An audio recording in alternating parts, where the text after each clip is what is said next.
Salut à tous les astrophiles, astroamateurs, les astronautes, les astrocosmonautes.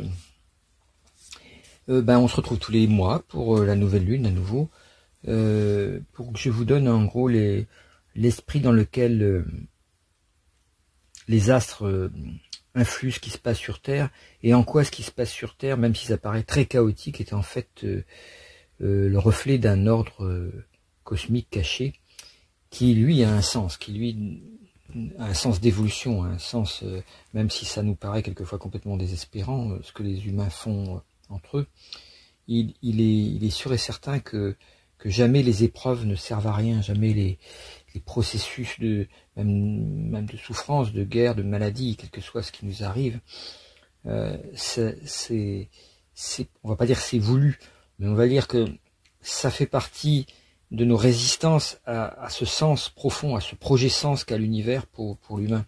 L'humain dans l'univers est quelque chose qui est en train d'évoluer, qui est rendu un peu à sa crise d'adolescence, on pourrait dire, et qui a du mal à se sortir de cette enfance un peu bestiale, archaïque, dans laquelle il s'est maintenu pendant des siècles. Il y a eu des grands messagers qui sont venus, qui ont essayé de donner un influx positif, un influx lié à l'amour, à la conscience, au pourquoi de la vie, qui ont redonné le sens à la vie, qui ont montré par leur comportement et leurs paroles et leurs enseignements comment on pourrait vivre vraiment différemment pour nous permettre de vivre autrement, d'être en accord à la fois avec la nature, avec le frère ou la sœur humaine, enfin, avec les animaux, avec et moins évidemment se faire la guerre. Mais ces programmes ont existé dans plusieurs civilisations, mais c'est pas ces civilisations qui ont gagné. Elles ont souvent été écrasées par d'autres civilisations venues sur leurs navires, sur leurs chars, avec leurs armes et leurs canons, et qui pour apprendre à vivre à ces braves gens qui n'avaient pas compris que c'était la loi du plus fort. Donc ça, on va beaucoup en parler aujourd'hui, parce que cette nouvelle lune nous parle de ça. Moi, je suis le perroquet du cosmos. Je ne fais que répéter ce que le langage de Dieu dit, c'est-à-dire parce que les astres, c'est le langage de Dieu, c'est le verbe. Verbe, ça ne veut pas dire simplement parole, comme c'est écrit dans la Bible. C'est mal traduit, en fait. Il faut dire, le verbe a un double sens. Il a le sens de parole. La parole est créatrice, effectivement. À chaque fois qu'on utilise le langage en mettant des concepts, en faisant jouer, frotter et s'unir les concepts les uns avec les autres, là, comme quand je parle, eh bien, ça dirige la pensée dans une certaine direction, et cette direction, celui qui écoute, ça va l'amener lui aussi dans cette direction, à réfléchir, alors dans la même direction, dans une autre, comme il veut, selon ce qu'il accepte ou refuse de ce que je dis, mais ou de ce que n'importe quel speaker, comment on dit en français, n'importe quelle personne qui parle dit, quoi. Et ça va orienter petit à petit la pensée pour lui permettre de découvrir peut-être un nouveau champ, une nouvelle manière de réfléchir. Évidemment, ça déplaît à ceux qui sont coincés dans les affres d'un mental répétitif, plus ou moins conditionné, plus ou moins souffrant, plus ou moins bloqué dans des histoires anciennes de traumatismes papa-maman non résolus. C'est pour ça que il est très important, je dis ça sans mépris, c'est simplement, on passe tous par là, c'est-à-dire il faut vraiment aller voir ce que papa et maman ont induit en nous comme fausse pensée, comme conditionnement de leur propre époque, qui nous ont obligés à porter pour être bien élevés, pour réussir notre vie, pour avoir un bon métier, une bonne femme, un bon chien, un bon frigo, enfin une bonne voiture, enfin la réussite, quoi. Donc c'est tous ces projets qu'ils ont fait sur nous étaient eux-mêmes tributaires de leur propre histoire, de leur propre traumatisme, etc. Donc si on veut arrêter cette chaîne infinie de karma négatif qui se transmet de génération en génération, il faut faire le travail psychologique d'aller voir ses racines. C'est un peu ce que demande le signe du cancer. Et bon solstice, vous savez que depuis le 21 juin, nous sommes rentrés dans le solstice d'été, donc on est dans l'été, ça y est, c'est l'entrée dans le signe du cancer qui marque un autre début du zodiaque. Il y a un début du zodiaque qui est avec le Capricorne, où la lumière monte petit à petit, d'où le côté un peu christique de Noël, quoi, de la fête de Noël. La lumière monte jusqu'au maximum de lumière. Là où les jours sont plus longs, c'est le 21 juin. Et à la fête de Noël s'oppose, on pourrait dire, la fête de la musique, qui est une fête de la fête, on pourrait dire, une fête du côté festif, joyeux, distrayant que veulent avoir les humains entre eux, quoi. Donc c'est pas une opposition radicale, l'un devant. Enfin, normalement, ça devrait pas être une opposition radicale, l'un devant exclure totalement l'autre. On voit très bien que dans notre époque, où il y a une décadence de l'esprit, une décadence de la conscience sur plusieurs plans. Hein. En même temps, il y a une immense montée de la conscience en profondeur, mais c'est chez ceux qui ont suffisamment souffert du système ou de se sentir pas à leur place dans ce système c'est chez ceux-là que ça apparaît en priorité, cette nouvelle type de conscience. Mais en général, ce que promeut en fait tout le système, la matrice actuelle, on pourrait dire, la matrice civilisationnelle occidentale, informatisée actuelle, quoi, c'est un modèle de pensée et de vie totalement organisé autour d'une jouissance grâce à l'argent, grâce au plaisir, grâce à la bouffe, les 3 B, hein, boire, bouffer, baiser, quoi. C'est et la lettre B étant celle de la plus matérielle possible, la plus lunaire, la moins évolutive, quoi. Bébé, baby blue. Enfin tout ce qui concerne la lettre B, on dit bête, on dit bestial, on dit voilà, c'est tout ce qui commence par la lettre B implique une forte relation à la lune et donc à quelque chose qui est pas forcément. Je dis pas que la lune est forcément négative dans un thème. Hein. Ce que je veux dire, c'est que là où elle est dominante, il va falloir d'autres planètes derrière qui vont tirer en sens inverse, que ce soit Mars, Saturne ou Neptune, l'octave supérieure, si on veut, pour que ça bouge, pour que ça évolue, que ça reste pas coincé dans la répétition du même. Hein. Les gens qui ont du cancer ou qui ont la lune très puissante sur l'ascendant ou dans la maison 1 ou au milieu du ciel, peuvent avoir une tendance à se laisser aller, à suivre plutôt des impulsions de distraction ou de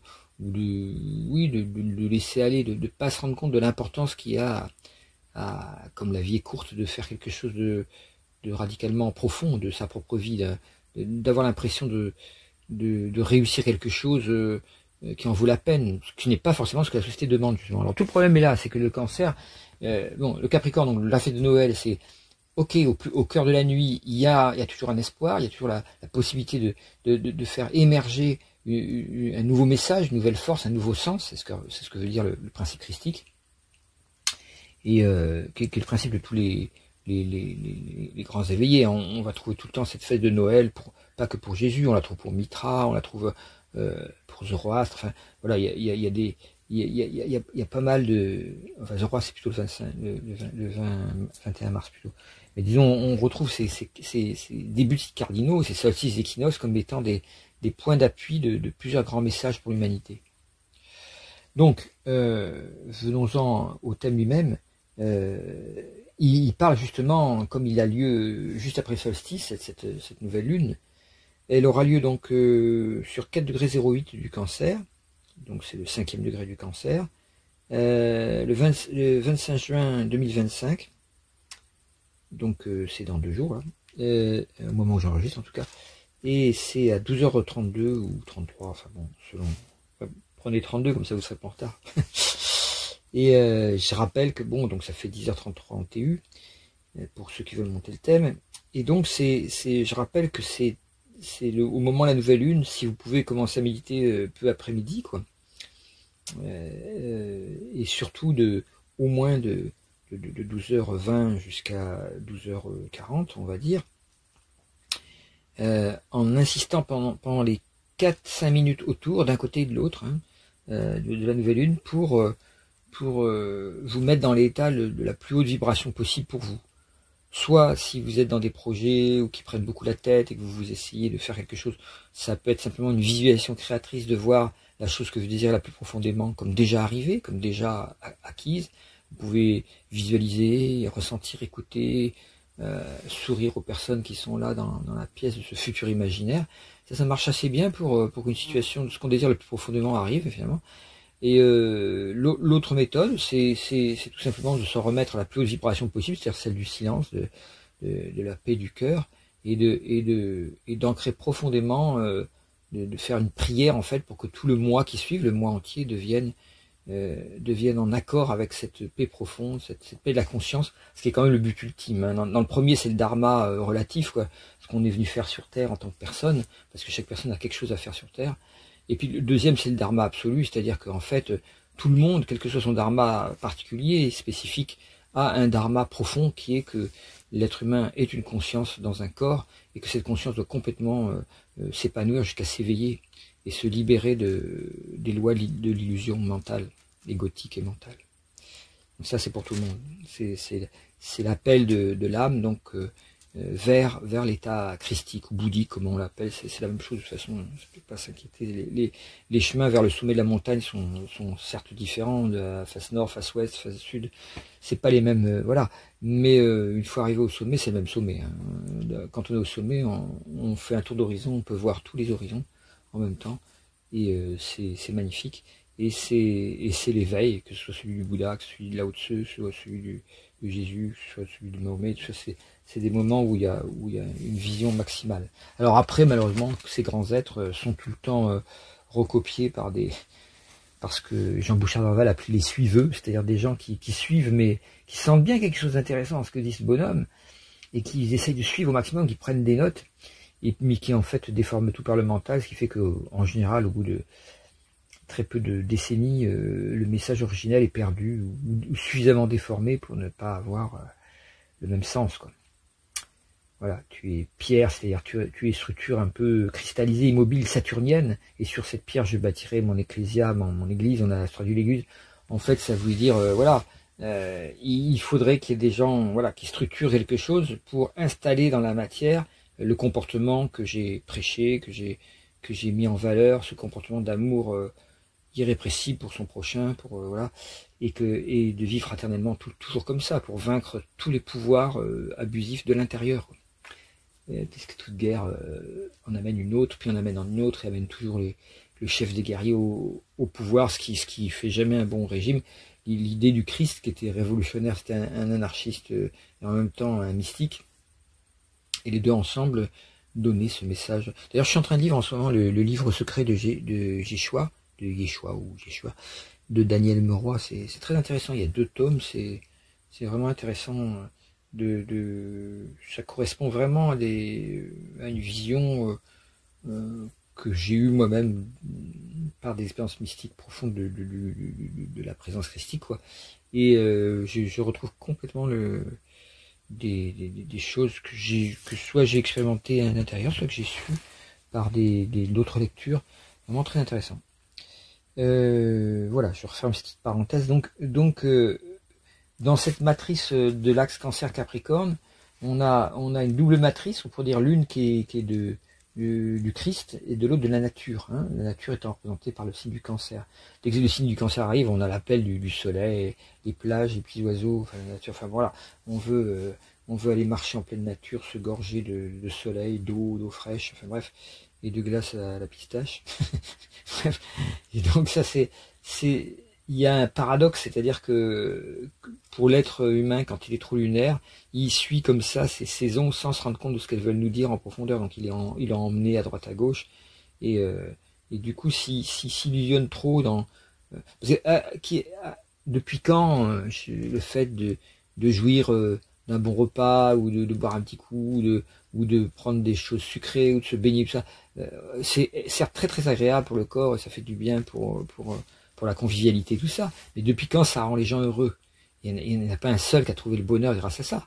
On l'espère, hein, on voit très bien que c'est le moment où on espère le bonheur qu'on est le plus heureux d'ailleurs. Hein, c'est demander à un jeune de 20 ans qui n'a pas encore de copine et puis qui débarque dans n'importe quel club de vacances au bord de la mer, il commence à voir qu'il y a une belle blonde qui le regarde et que lui non plus, il n'y est pas indifférent. Bon, ben, tous les espoirs sont permis, comme on dit. Et c'est bien cet espoir démesuré qui commence à grandir dans tout le corps, pas simplement dans le cœur.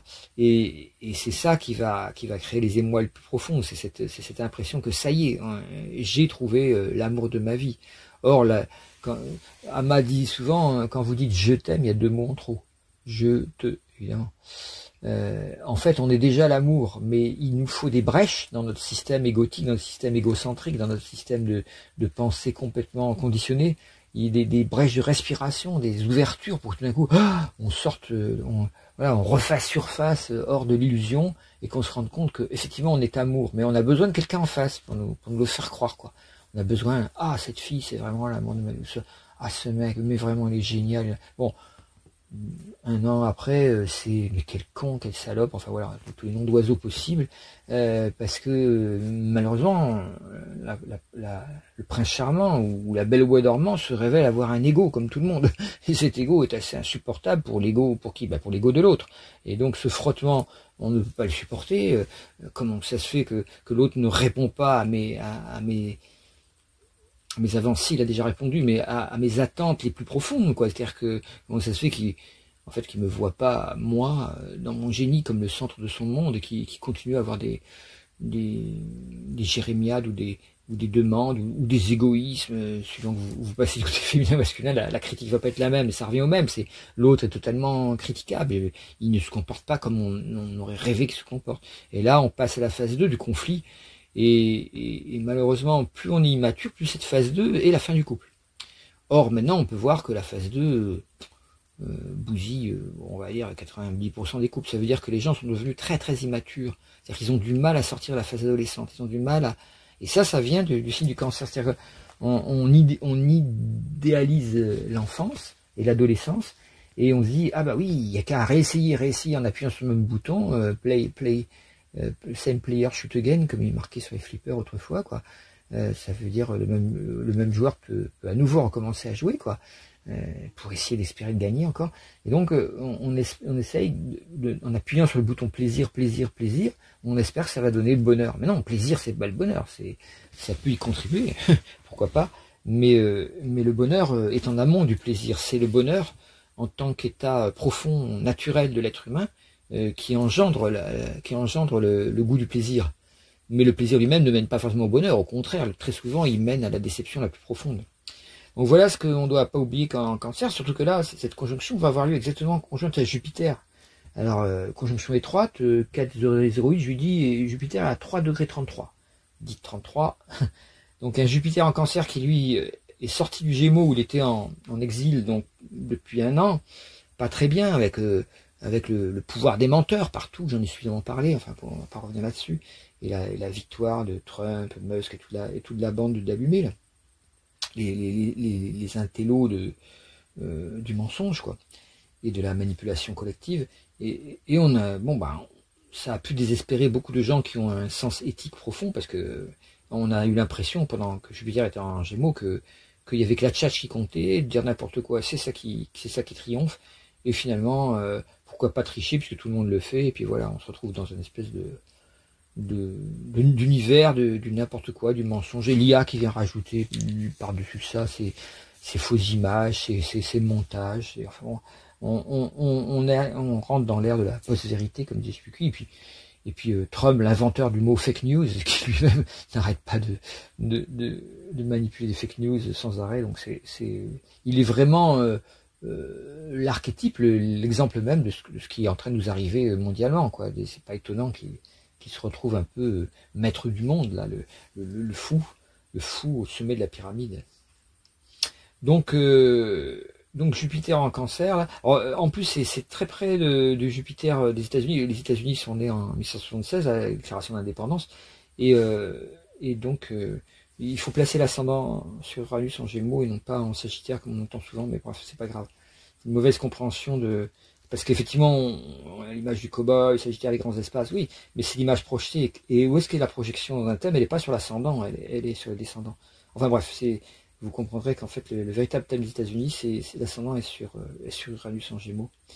Donc, on va en parler. Là, on est à l'heure où les États-Unis vont montrer un nouveau visage au monde, et c'est très très intéressant. Alors c'est pas forcément celui actuel, attendez, ça pour l'instant c'est la sale gueule de Trump, qui, avec son arrogance, qui est multipliée par sa bêtise qui est multipliée par son arrogance, c'est arrogance au carré, puis stupidité au cube, et voilà, ça amène le chaos, mais c'est pas le seul, hein. Si vous regardez bien, il est arrivé au pouvoir en 2016 grâce aux hackers, aux fermes de hackers poutiniens qui agissaient depuis déjà au moins une dizaine d'années, qui ont été un peu les premiers. Maintenant, il y a des fermes de hackers partout maintenant, hein, c'est ce que m'avait fait remarquer que les Américains en avaient aussi. Oui, mais les Américains, sur le plan de la manipulation, ils ont un petit temps de retard par rapport aux Russes. Alors, ils le rattrapent bien, à chaque fois qu'ils le rattrapent, et l'élève dépasse le maître, comme on dit. Mais faut pas oublier que qu'en astrologie, ce qui compte, c'est les naissances, c'est les démarrages, c'est où est-ce que ça démarre.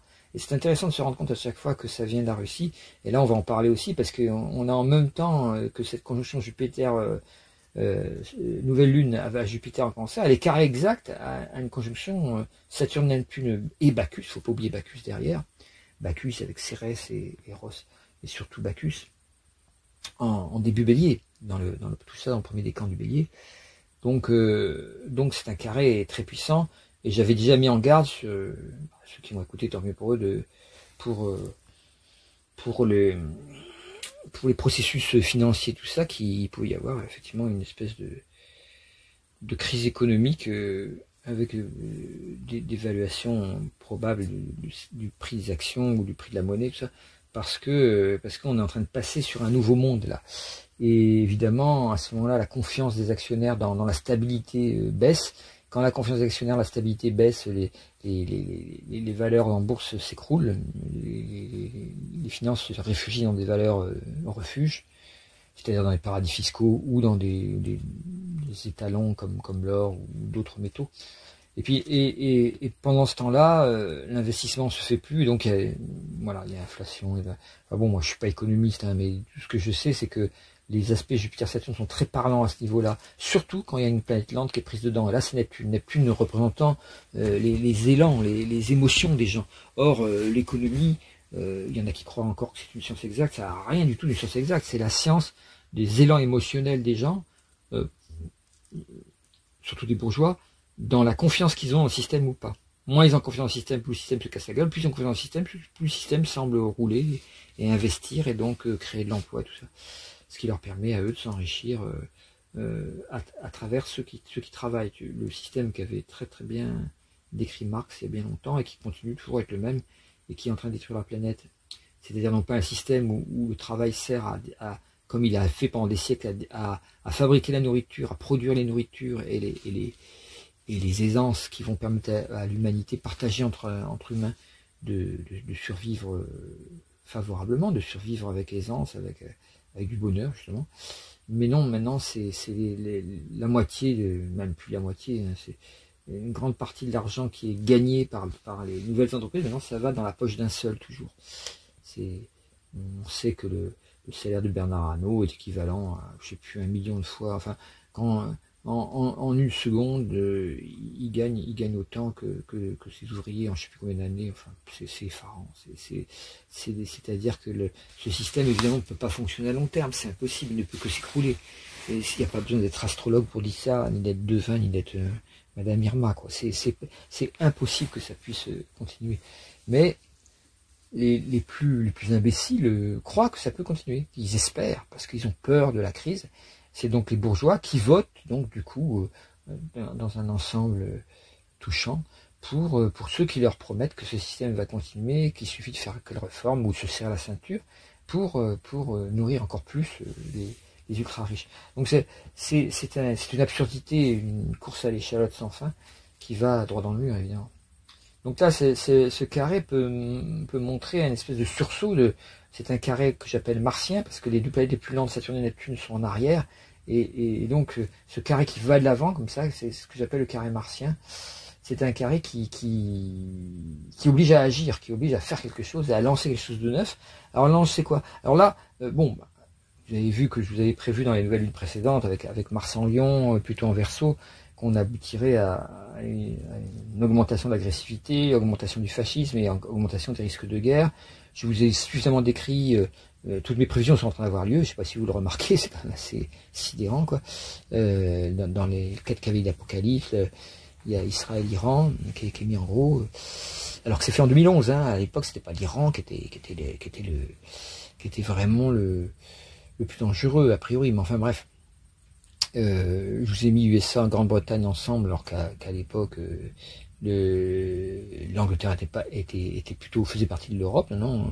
Enfin, les trucs sont placés selon des lois archétypales qui fonctionnent beaucoup mieux que les prévisions des politiciens ou des sociologues et tout ça, ou des politologues. Hein, c'est assez Voilà, donc on y est. Alors il reste que pour beaucoup qui se demandent, bah, alors la Chine qui fait la guerre, ils ont plutôt l'air de se tenir tranquilles. Bah, vous remarquerez que dans les remarques de certains grands spécialistes mondiaux en ce moment, bah, il y a un petit X sur la Chine, parce que la Chine est en train de se dire, bah, le modèle américain n'est plus du tout.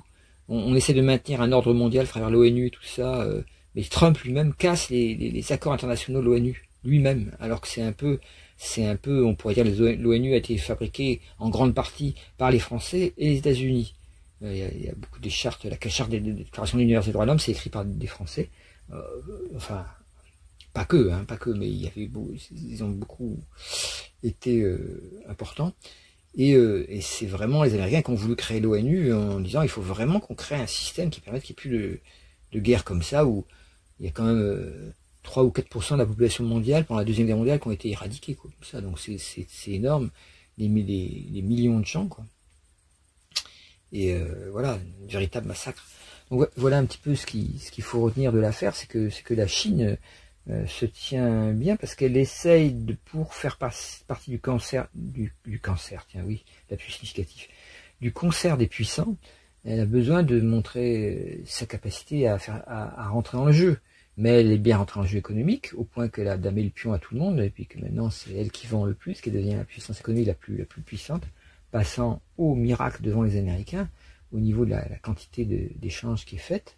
C'est ça qui a fait peur à Trump, c'est MAGA, Make America Great Again, pourquoi? Parce qu'elle est devenue plus petite que la Chine, qui est alors c'est encore qu'au niveau de l'armement que les USA, et même la Russie d'ailleurs, qui est un beau reste comme on dit, sont encore les pays les plus armés, mais la Chine monte à toute vitesse, et ce troisième, et évidemment, les Chinois essayent de devenir les plus forts avant de faire une quelconque guerre, mais le fait qu'ils recherchent avant tout la force, et même la vengeance et la revanche par rapport aux humiliations qu'ils ont subies par l'Occident pendant un peu plus d'un siècle, est un signe qui ne trompe pas. À chaque fois, quand vous trouvez des gens, un peuple qui est animé par une idée de revanche, comme la Russie de Poutine par exemple, eh bien vous avez derrière, ou l'Israël de Netanyahou, vous trouvez derrière, à travers cet esprit revanchard,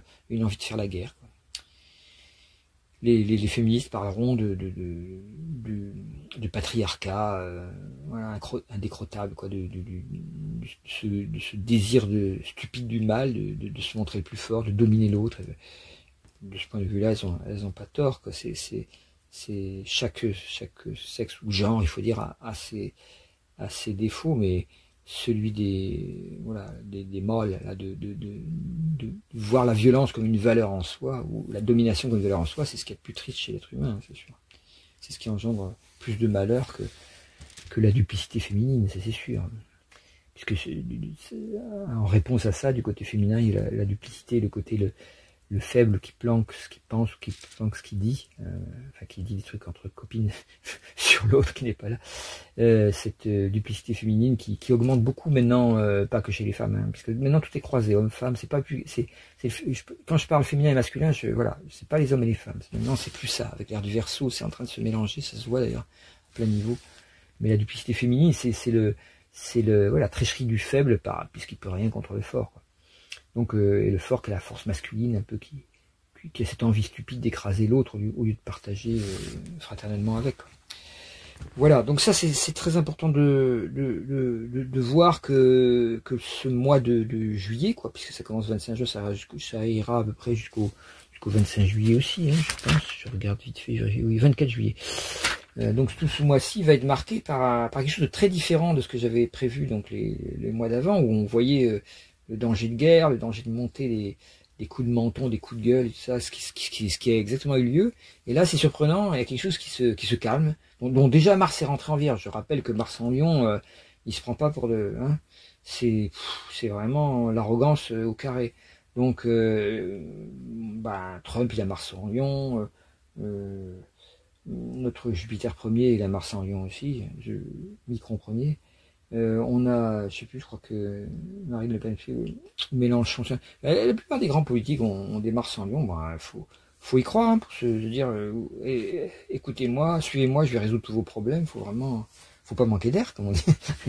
Donc là, et évidemment, en position à Pluton, ça pouvait amener qu'une sorte de malheur, de surenchère, d'erreur obstinée, quoi, et de nationalisme, surtout beaucoup de nationalisme, ou comme en Iran, en Israël, un sectarisme qui double le nationalisme, comme vous pouvez le lire dans les 4 cahiers d'Apocalypse, le sectarisme, l'intégrisme, qui sont les valeurs communes de ces deux pays, Israël et Iran, y compris aussi les USA maintenant, parce que Trump, avec les évangélistes, est en train de devenir lui-même intégriste. Donc, on a un axe intégriste, si vous voulez, USA, Israël, Iran, qui sont en train de se déclencher là en tant que guerre. Puis un autre axe athée, on pourrait dire, entre la Chine et la France, qui sont des pays plus scientistes et qui peuvent amener des visions nouvelles de la société pas très saines, hein, c'est-à-dire qui ne tiennent pas compte ni de l'âme, ni du vécu du cœur, ni de l'âme, et qui peuvent amener en France, par l'ordre des médecins, qui nient toutes sortes de thérapies alternatives, même si elles marchent mieux que ce qu'ils font, le technoscientisme aussi, et puis la Chine, par son pouvoir technologique de fabriquer sans cesse des trucs de moins en moins chers, grâce aux esclaves ouïghours, voilà, ou tibétains. Donc ils vendent forcément moins cher, que ce soit des fringues comme Shein. Voilà, c'est un collectivisme extrêmement autoritaire qui organise une baisse des prix, comme nous on avait au 19e siècle. On faisait travailler les enfants, ça, les tissus coûtaient pas cher. Après on pouvait, les Anglais, ils ont envahi le monde comme ça avec leur cotonnade, ils achetaient le coton aux hindous pour pas cher et ils le revendaient plus cher. Et les hindous achetaient des t-shirts en coton qui étaient fabriqués en Angleterre par des enfants en bas âge qui tissaient ça. Et tout le bénéfice revenait évidemment pas à ces enfants, il revenait au grand patron. C'est l'invention du capitalisme et son génie de la magouille, quoi. Son grand complot mondial qui existe depuis... là, il n'y a pas besoin de complotiste pour savoir que c'est un complot contre l'humanité que le capitalisme. Mais dès qu'on dit ça, les gens croient qu'on est communiste. Mais c'est pas parce que Marx a parfaitement décrit d'une manière économique comment fonctionne le capitalisme que reconnaître la véracité de ses travaux, c'est forcément adhérer à la solution qu'il a donnée, qui est la dictature du prolétariat. Ça, il y a vraiment une bêtise encore. C'est ce qui fait monter beaucoup l'extrême droite, c'est qu'il y a des gens qui croient encore que s'opposer au capitalisme, c'est forcément ramener le communisme. Et ça vient de l'idéologie américaine qui a cette espèce de raisonnement complètement bêta, complètement alpha-bêta, où en fait on dit, ah bah oui, si on donne pas tout l'argent aux plus riches, ça veut dire qu'on est un communiste. Alors, eux c'est contre les communistes, nous c'est contre les complotistes. Il y a tout le temps un bouc émissaire qui sert de déversoir à nos incompréhensions profondes de qu'est-ce qui se passe vraiment. Alors qu'est-ce qui se passe vraiment, allons-y. Donc ça, c'est le premier carré, il saute aux yeux. On va en parler un petit peu en détail. Alors, cette conjonction, donc, elle a lieu conjoint Jupiter, c'est sextile à Mars en Vierge, donc c'est une conjonction très très vitaliste, très très pleine d'énergie, avec une faculté de réalisation très forte. Ça peut galoper, n'importe quelle entreprise ou projet qui démarre dans ces moments-là peut être extrêmement vitalisé par une espèce d'enthousiasme créateur. Par contre, le carré à Saturne-Neptune fait attention. Il faut savoir où on va. Il faut s'arracher aux tendances collectives illusoires, parce que Saturne-Neptune, c'est aussi bien des idéologies qui peuvent construire quelque chose de neuf, mais aussi ça peut être l'illusion. Et là, en Bélier, Saturne, il est en chute, pardon, j'allais dire exil, mais non, il est en chute en Bélier. Et donc, c'est pas une très bonne position. C'est une position qui peut faire remuer beaucoup de choses, qui peut... Alors là, ça secoue le cocotier et tout bouge, ça c'est sûr. Mais c'est pas grâce à ça qu'on va obtenir la stabilité, quoi. Et cette même conjonction de la nouvelle lune, elle est quintile à Pluton en 3 degrés Verseau, hein, qui lui-même est sextile à la conjonction Saturne-Neptune. Donc ça fait un ensemble très très cohérent, un thème très du coup qui bouge beaucoup les choses en profondeur. Alors pour la France, plus l'ascendant est exactement sur Apollon, la planète que j'ai découvert, on peut dire entre guillemets inventé, dont j'ai pu vérifier les faits. Et donc c'est très intéressant sur la position de la France ce mois-ci, parce que à cause ou grâce à Macron, on a quand même trahi beaucoup l'esprit de la France pendant tout ce temps-là. Et là, pour cette conjonction, l'ascendant est en Vierge à Paris, où on sait que la Vierge c'est le signe de la République française. Et peut-être que Macron est en train de se rappeler enfin ce qui fait la caractéristique de la France, c'est pas voilà, c'est pas les bons mots ou les discours, c'est le fait d'avoir représenté une espèce de modèle moral au niveau de la démocratie, au niveau des droits de l'homme, la Révolution française étant célèbre dans le monde entier comme étant le moment où les privilèges sont renversés et où les peuples retrouvent le droit à s'organiser par eux-mêmes. C'est mythique, quoi. C'est une sorte de mythe moderne pour le monde entier. Et tous les gens pauvres du monde disent ah, il faut aller en France, c'est un pays absolument génial. C'est là où les gens ont pour devise liberté, égalité, fraternité. Bah oui, le problème c'est que c'est la devise et que c'est pas souvent appliqué. Mais bon, on peut comprendre qu'il y a un rôle quand même de la France là-dedans très ancien. Ça remonte très loin. On peut remonter jusqu'à Clovis. Hein. La France fille aînée de l'Église, comme a souvent répété les chrétiens, c'est-à-dire qu'il y a une connexion entre la religion poisson du christianisme et la Vierge qui est le signe en face du poisson, la Vierge Marie, donc ça, et donc le fait que en fait la France en tant que pays vierge semble essayer de mettre en place le message contenu dans amener le message très novateur pour toute l'humanité, pour plusieurs, au moins pour les 20 siècles de l'ère des poissons, le 21e siècle, un message novateur qui rend l'amour plus fort que la mort. Mais ça, c'est la Vierge qui peut pas le réaliser. Et la France est un de ces pays vierges qui est donc fille aînée de l'Église. Ça a été une formule qui a été donnée, mais qui correspond à l'archétype. L'autre formule qui répond à ça, c'est tout l'islam. Parce que quand Mahomet donne son message, qui a été considérablement déformé par les oulémas, je crois que ça s'appelle après, c'est-à-dire des califes qui ont recopié de travers pour arranger leurs propres histoires de pouvoir, donc encore une fois la même pourriture partout qui modifie le texte de départ, ça arrivait partout. Hein. Jésus disait le malheur viendra, alors ça a été marqué, vous avez tous lu dans la Bible, Jésus dit ah malheur à qui, par qui le scandale arrive. Ouais. C'est pas du tout ça la traduction, c'est une fausse traduction. Le mot scandalon ne veut pas dire scandale, parce que sinon il faisait scandale tout le temps, donc c'était pas ça. Il allait pas critiquer le scandale, il critiquait plutôt le dogmatisme, le sectarisme, la fermeture d'esprit plutôt. Donc le scandale il faisait pas peur. Donc qu'est-ce qu'il a vraiment dit? Il a dit le malheur viendra, ou vient, parce qu'il n'y a pas de futur en hébreu, en araméen. Le malheur vient par ceux qui font des fausses traductions. Scandalon, ça veut dire fausse traduction, ça veut pas dire scandale. Et c'est là qu'est le vrai scandale d'avoir fait cette fausse traduction, justement, de traduire le mot scandalon par scandale. Alors ça veut dire le malheur vient par ceux qui font des fausses traductions, par ceux qui s'imaginent être représentants de la parole divine et qui la travestissent, qui la déforment. Voilà, donc je sais plus j'en étais pourquoi je disais ça. Oui, Apollon, c'est la force christique qui est sur l'ascendant. Alors l'ascendant vierge en France, donc la France, pays des droits là. Les pays musulmans qui représentent à travers l'islam, à condition qu'ils ne soient pas déformés par ces tendances politiques. Hein. Jésus disait laissez à César ce qui est César, à Dieu ce qui est à Dieu. C'est-à-dire qu'en fait, mélanger le religieux avec le politique, et d'après les enseignements de Jésus, est assez dangereux. Et il vaut mieux aller dans l'intérieur d'abord, et le politique vient après s'harmoniser dessus. Alors que si on met trop le politique en avant, on quitte sans le faire exprès spirituel. Et ceux qui essaient de mélanger les deux, en général, c'est pas spirituel, c'est du religieux ou du sectarisme, comme Iran, Israël, qui sont le sionisme, l'exemple de ça. On peut très bien être absolument non antisémite, c'est-à-dire voir tous les êtres humains comme égaux, et quelle que soit leur religion, c'est le principe des droits de l'homme et du citoyen.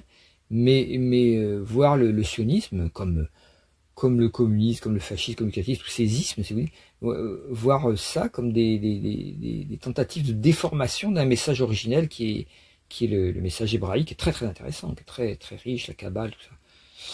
Voilà, donc c'est un peu dommage qu'à chaque fois il y ait ces déformations, mais en même temps c'est dommage, mais c'est naturel, puisque l'être humain, tant qu'il n'évolue pas, il est obligé de croire dans les bêtises que lui raconte son mental, quoi.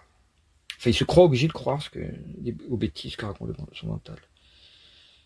Il n'arrive pas, puisque le mental est l'outil qu'il a pour analyser son propre mental. Bon, ça ne marche pas forcément.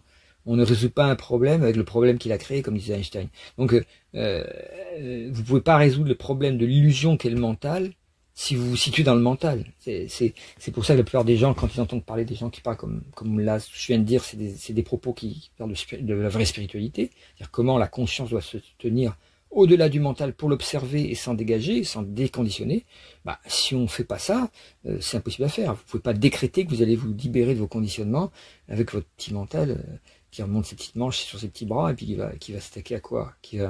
C'est le fameux exercice très difficile qui consiste à essayer de s'envoler en tirant sur sa lacet de chaussure vers le haut. Non, ça marche pas. Donc le mental peut pas libérer le mental.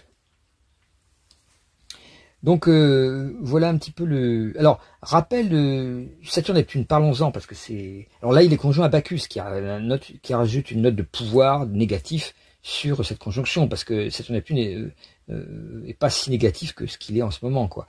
Quelle est la dernière conjonction Saturne-Neptune qu'on a eue? Ben c'était 1989. Si on remonte plus loin, j'ai oublié de les faire, mais je crois que c'est 53. Oui, avec la mort de Staline. Donc vous avez 89, ça parle de la Russie, hein, c'est le moment la troisième conjonction Saturne-Neptune, les deux premières on prépare le jeu pendant toute l'année 89, puis tout d'un coup en novembre 89 il y a la dernière, et comme par hasard c'est la chute du mur que j'avais prévu, pas dans les termes chute du mur, ça c'est après coup qu'on peut le dire, évidemment on peut pas, l'astrologie c'est pas de la voyance, c'est quelque chose, mais j'avais dit qu'il y aurait un écroulement complet du système soviétique sans qu'il y ait beaucoup de sang qui coule, simplement par désagrégation de la structure profonde. Et c'est ce qu'on peut prévoir aussi pour le capitalisme en ce moment aussi. Mais avec des soubresauts hyper dangereux, parce que le capitalisme est beaucoup plus ancré dans quelque chose de plus profond, de plus archaïque que le communisme qui a besoin en fait de votre foi pour adhérer, quoi. Pour le capitalisme, il n'y a pas besoin de foi, il suffit d'avoir un bel égoïsme et vous devenez un bon capitaliste, vous réussissez votre vie en arnaquant les autres, et c'est bon, quoi. On vous dit que vous avez eu le ticket gagnant. Donc, dans la Russie, donc cet écroulement du système soviétique, bon, on l'a appelé après la chute du mur, évidemment, je ne pouvais pas utiliser ce terme-là, puisque je ne voyais pas forcément qu'on allait démonter le mur de Berlin, mais on voyait très bien. Alors ça, j'avais prévu ça en 88, j'ai encore des documents qui prouvent mes prévisions. Et donc c'était en opposition à Jupiter en Cancer, comme maintenant, quoi. C'est-à-dire le peuple, Jupiter en Cancer, c'est quand même l'élan démocratique du peuple qui dit mais attends, mais nous on veut être heureux, on veut trouver le moyen de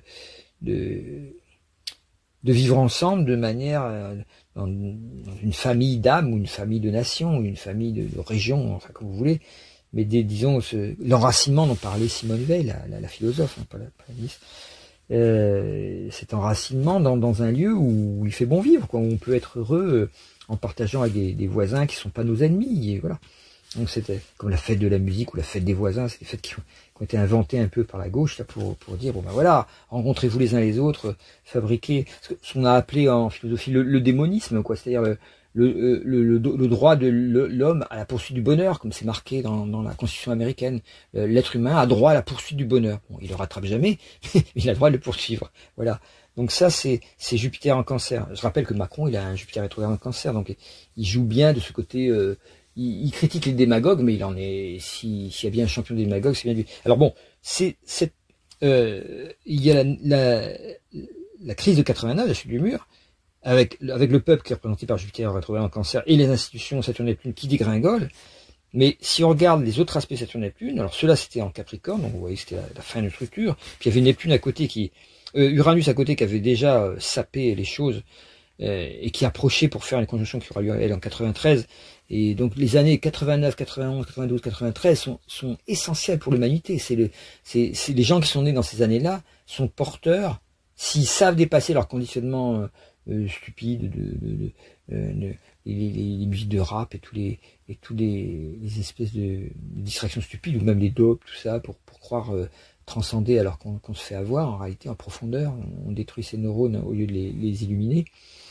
Ceux qui arrivent bon, ils sont pas très nombreux, mais ceux qui arrivent à échapper à ce rouleau compresseur stupide, quoi, ils sont porteurs en profondeur d'un éveil de la conscience extrêmement puissant. Alors ça veut pas dire qu'ils n'ont pas besoin d'être éveillés par leurs aînés. Au contraire, s'ils se recherchent pas auprès des aînés des informations clés pour s'éveiller eux-mêmes, ils vont perdre beaucoup de temps, bien sûr. Ça, c'est le problème du jeunisme, hein, ou l'agisme, c'est la même chose. C'est-à-dire que tant que vous croyez que les problèmes viennent d'une certaine catégorie d'âge, les jeunes, c'est plus que ça, une enfin voilà, ou les vieux, c'est à cause d'eux que. Voilà. Tant que vous croyez que c'est une catégorie de jeunes, évidemment, vous foutez le doigt dans l'œil. Puisque l'homoplate, c'est pas une catégorie d'âge qui compte, c'est une catégorie de conscience qui compte. Ça, faut bien s'en pénétrer de manière à éviter de tomber dans... En fait, il y a des gens qui transportent la conscience, quel que soit leur âge, et on peut les reconnaître chez les très jeunes, quelquefois, par des remarques, des passions qu'ils ont, que très très jeunes, on dit, ah bah disons, ça promet, comme on dit, mais oui. Et puis, et souvent, ça fait pas que promettre, ça s'accomplit. Et quelqu'un qui a cherché la sagesse toute sa vie, quand il a atteint un âge plus avancé, à moins de devenir vraiment gaga par une maladie grave, c'est quand même, il y a une sagesse qui s'est accumulée, qui se voit pas sur le visage, hein, qui permet d'avoir des éléments hyper en avance sur son temps. C'est pas parce que vous êtes jeune que vous êtes en avance sur son temps. Vous êtes au courant des derniers trucs qui sortent dans les actualités, mais vous n'êtes pas forcément en avance sur votre temps. Celui qui est le plus en avance sur son temps, c'est le sage, forcément. Il a pas que un an ou un mois d'avance comme les jeunes aiment avoir avec leurs réseaux sociaux. Il a 20 ou 30 ans d'avance. Donc c'est ça, c'est d'avoir l'avance, quoi, forcément. Donc alors où sont les sages maintenant? En France, il n'y en a pas beaucoup. Je recommande toujours Pierre et Gérald. Gérald avec sa grande barbe blanche, il est pas si vieux que ça d'ailleurs. Il est dans la soixantaine. Voilà, c'est assez intéressant de voir que voilà, on n'est pas obligé d'aller en Orient chez les hindous ou les Tibétains pour rencontrer des très très grands sages. Vous pouvez chercher Pierre et Gérald sur internet et vous avez un exemple de transmission de ce type de sagesse. Donc, je redonne les dates des conjonctions Saturne-Neptune, donc 89, mort de l'URSS dans quelques années ensuite, avec grâce ou à cause de Gorbatchev, quoi, ça dépend le point. On peut dire qu'en sous-jacent, c'est la naissance du poutinisme qui va être une véritable galère, on le voit actuellement au niveau mondial, même si certains ne m'ont pas cru, j'espère qu'ils commencent à le comprendre maintenant. Ça fait plusieurs années que je le dis, les gens croyaient que ah oui, mais c'est contre Poutine parce que c'était pour l'OTAN. Mais non, pas du tout, c'est l'astrologie qui nous dit que ce type-là, c'est l'un des ferments de la force collective négative qu'on appelle l'antéchrist. Dont Trump fait partie, dont Macron fait partie, dont Xi Jinping fait partie, Netanyahou évidemment, et puis l'imam Khamenei aussi. Ils sont tous marqués dans les 4 cavaliers de l'Apocalypse. Donc, conjonction précédente 53, la mort de Staline. Conjonction précédente 1917, la révolution russe. Donc on voit très bien que l'histoire du communisme et des révolutions successives, et de la Russie en tout cas, est très marquée. La Russie c'est un pays un peu mystique. Dostoïevski, tout ça, Tolstoï, on voit très bien que c'est des mystiques. Hein. Ils sont à la fois anarchistes ou hyper autoritaristes, ou en tout cas à chaque fois mystiques. Donc soit il y a des mystiques de la souffrance d'autoritarisme, soit il y a des mystiques de l'anarchisme comme Tolstoï, tout ça, qui ont donné la non-violence, dont s'est inspiré Gandhi et tout ça. Enfin, ouais. Donc Saturne-Neptune, en 53 c'était en balance, ça a remodelé complètement la société russe, mais ça l'a pas détruite. Ça a détruit le stalinisme, et en 1917, c'était en Lyon, c'était l'apparition d'un nouveau pouvoir assez autoritaire qui a été alors qu'on croyait que ça serait la libération des ouvriers et des peuples et des pauvres, c'est devenu en fait avec le Lion une dictature extrêmement autoritaire, quoi. Soi-disant dictature du prolétariat, en fait dictature d'une bureaucratie capitaliste qui prêchait un communisme absolu sans se l'appliquer à elle-même. Donc il n'y a jamais eu l'expérimentation du communisme pour l'instant sur Terre. Si, un petit peu en Ukraine justement, à cette même époque, en 1919 avec Makhno, tout ça, mais ça a été réprimé dans le sang justement par les bolcheviks. Donc il y a, le vrai communisme a été réprimé par les beaucoup plus durement par les soi-disant communistes, enfin ceux qui se disaient communistes, c'est-à-dire les léninistes, les staliniens, tout ça, que par les Américains, quoi. Voilà. Donc intéressant, c'était un rappel cosmique à faire. Quand il y a une conjonction Saturne-Neptune, ça bouge forcément du côté de la Russie. Rappelez-vous bien de ça. Et donc la conjonction a commencé déjà le mois dernier, j'en ai déjà parlé. Et ça peut bouger au niveau de la Russie. Son pouvoir peut s'accroître parce qu'il y a Bacchus qui est le désir de plus de pouvoir, toujours plus. Le sextile à Pluton peut faire des conneries. On voit très bien que Poutine ne recule jamais. Et puis que comme Trump est occupé ailleurs, ça l'intéresse d'avancer. L'ascendant sur Apollon pour Paris peut indiquer que enfin Macron va trouver peut-être l'attitude juste. J'avais déjà dit il y a très longtemps, quand le jour où il avait été élu en 2016, j'avais déjà dit que c'était quelqu'un qui était déséquilibré mentalement, mais j'avais aussi expliqué qu'en fait il se débrouillerait mieux au niveau de l'international, qu'au niveau national, ça serait une calamité qui était un peu venue pour, quelque part, un peu sans le faire exprès, pour détruire la France, par l'intermédiaire d'une incapacité notoire, enfin d'une imitation stupide de tous les grands hommes de tous les grands hommes qu'a eu la France, en essayant de puiser dans chacun d'une manière un peu artificielle, comme un acteur qui enfile des masques, mais qui n'est jamais lui-même. Donc c'est le roi du masque, quoi. Et donc, et on peut voir que peut-être il peut justement redorer son blason, si blason il y a, par le fait qu'effectivement, c'est le moment pour la France de... Alors, il a fini par se positionner contre le délire qui amalgamait ceux qui parlent de génocide, les amalgamer à des antisémites. Donc il a favorisé ça pendant deux ans, à partir du 7 octobre, les attentats du Hamas dans la bande de Gaza, là, au bord de la bande de Gaza. Et donc donc là, réaction on peut dire normale pour un bon bourgeois français, s'il réfléchit pas à l'histoire d'Israël, de se dire bah oui, c'est pas gentil, ils les ont attaqués. Bon, c'est quand même une histoire il y a pas mal de choses qu'on peut voir sur Blas, tout ça, qui remettent quand même les pendules à l'heure à ce niveau-là. C'est quand même une armée coloniale, quoi, qui a colonisé des terres qui leur appartenaient pas, qu'il y avait deux États, et puis le deuxième État, ils l'ont grignoté petit à petit par une forme d'apartheid, et dire ça, c'est pas du tout mentir, ni être antisémite, c'est simplement analyser les faits tels qu'ils sont. Beaucoup de gens qui parlent sur le sujet n'ont même pas analysé les faits. Quand on voit que dans les années 2000, il y a 10 fois plus de morts palestiniens que de morts israéliens dans des échauffourées qui sont des pierres contre des mitrailleuses, on comprend pourquoi il y a 10 fois plus de morts, forcément. Une pierre, quand ça touche un casque, ça fait juste ouille. Bref, sauf si la personne la reçoit en pleine face, ça bien sûr. Mais bon, ça fait pas beaucoup de morts, et donc ces milliers de morts palestiniens, c'était avant le 7 octobre, hein, c'est pas. Donc on peut comprendre, comprendre c'est pas excuser, mais on peut comprendre qu'il y a un esprit de résistance à l'occupant, comme nous on a eu avec Jean Moulin, tout ça en France. Quand un étranger occupe ton pays, tu peux avoir envie de te battre, tu peux avoir envie de prier, de méditer, ou de demander au divin que ça se résolve, qu'on trouve la paix et puis qu'on s'arrange. Mais pour certains, ça peut être aussi de dire, ces gens-là ne partiront jamais si on ne les fait pas partir, et de prendre en main leur destin en devenant des résistants, qui sont appelés évidemment par l'occupant terroriste. Voilà, ça a toujours été dans tous les pays, hein. Rappelez-vous l'histoire du peuple palestinien avec Arafat, qui était appelé terroriste, puis après c'était appelé leader du peuple palestinien. Les journaux changeaient leur titre, c'était le même personne, hein, sauf qu'il avait commencé à parlementer, à comprendre que ça ne s'obtiendrait pas par la violence, mais par la diplomatie. On en est encore au même point. Rappelons aussi que l'OLP a été coulé par Israël en finançant le Hamas. C'est Israël qui a financé le Hamas. Ça, faut jamais oublier. Pourquoi ils ont financé le Hamas? Parce qu'ils préfèrent avoir des gens plus violents, plus caricaturaux. C'est un peu comme en France, on met les projecteurs sur la France Insoumise, qu'on dit regardez, c'est les méchants, c'est les antisémites, qu'on répète des mensonges sans arrêt.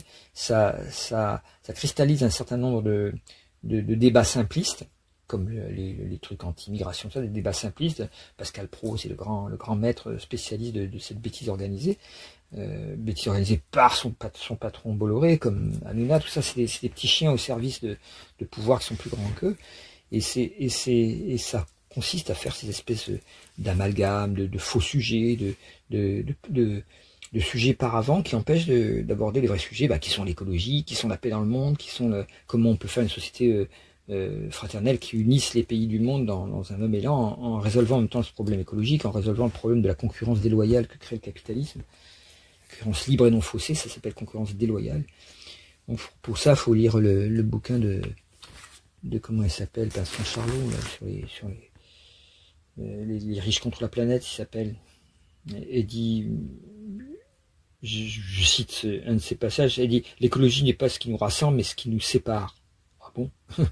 D'un côté, une oligarchie prédatrice qui se met soigneusement à l'abri du désastre. De l'autre, l'immense majorité du vivant est toujours plus exploitée et exposée. Voilà, tout est dit. L'immense majorité du vivant, y compris les gens qui produisent, qui travaillent, ou ceux qui ne peuvent pas travailler parce qu'on leur interdit de travailler. ou les handicapés fabriqués par le système lui-même, parce que aucune précaution n'est prise pour la santé des gens. On fait semblant, mais il s'agit de renforcer un appareil médical et non pas de protéger la santé des gens. Sinon il n'y aurait pas ces interdits sur les médecines douces qui marchent mieux pour moins cher. On est dans un système où quand même Big Pharma domine toute l'idéologie médicale. Ça c'est le côté France. C'est le cavalier d'Apocalypse de la France, c'est celui-là. C'est celui qui se raconte une illusion humaniste tout en trahissant cet idéal humaniste. C'est typiquement français, c'est typiquement macronien, on pourrait dire. Voilà. Alors, du coup, on est devant une transformation très certainement en Russie. Alors, si on regarde la thème de cette nouvelle lune en Russie, l'ascendant et balance, elle a lieu en maison 9, donc il y a une question d'idéologie, de retrouver l'idéologie de la Russie. C'est quoi l'idéologie de la Russie? Il y a beaucoup de nationalisme dans l'idéologie de la Russie. C'est un pays qui se sent toujours... faut toujours se méfier des pays qui se sentent inférieurs et en même temps supérieurs, qui ont ce complexe infériorité-supériorité, parce que c'est souvent... faut oublier que c'est un pays qui est né en 1917, au moment de cette conjonction Saturne-Neptune en Lion, justement, un signe qui est le colosse au pied d'argile, c'est le complexe d'infériorité qui donne un désir de compensation par un complexe de supériorité. On va essayer de prétendre, pour ceux qui ont des planètes rétrogrades en Lion, par exemple, comme Macron, Mars rétrograde en Lion, si vous avez, je sais pas, n'importe quel Jupiter rétrograde en Lion, Saturne rétrograde en Lion, à chaque fois qu'il y a une planète comme ça, sociale, dans le Lion, il y a cette envie de compenser, en fait, une pseudo-honte, une pseudo-infirmité, une pseudo- critique parentale qui n'a jamais été digérée, ou un jugement parental. Voilà. On est courbé sous ce jugement, puis on se redresse avec un faux orgueil pour dire non, mais regardez, j'arrive à m'en sortir quand même. En fait, on s'en sort pas, c'est tant qu'on ne résout pas le problème de base, le trauma de base, ou le jugement de base.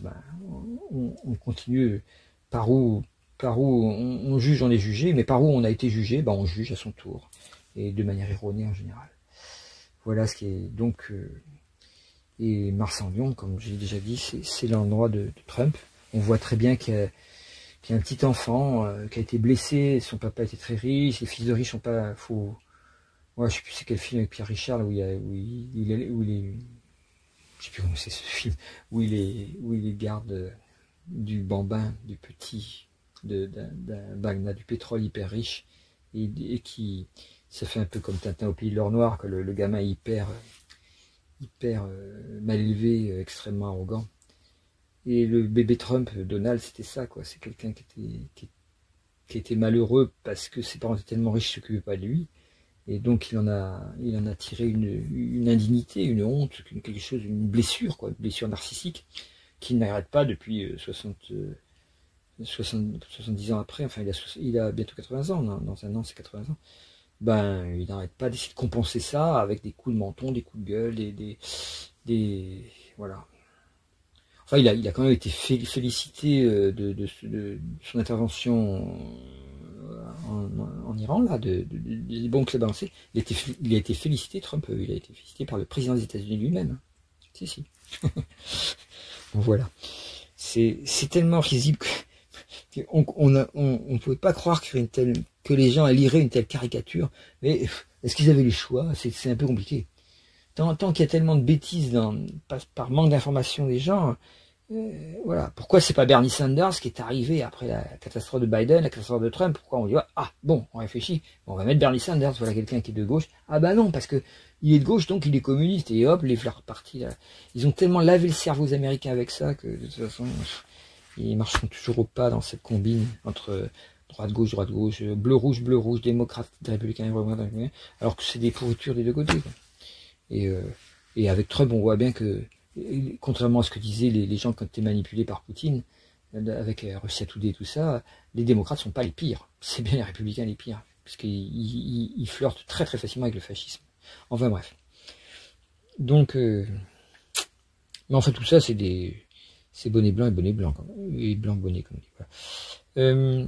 L'autre événement à attendre qui va avoir lieu le 7 juillet, je vous en parle avant parce que la pleine lune que je ferai, ce sera le 10 juillet, puis je reparlerai pas forcément des événements, donc je vous le dis tout de suite, c'est un événement fondamental dont j'ai déjà parlé, à écouter l'année 2025, si vous ne l'avez pas encore écouté, vous aurez tous les mois un par un, voilà.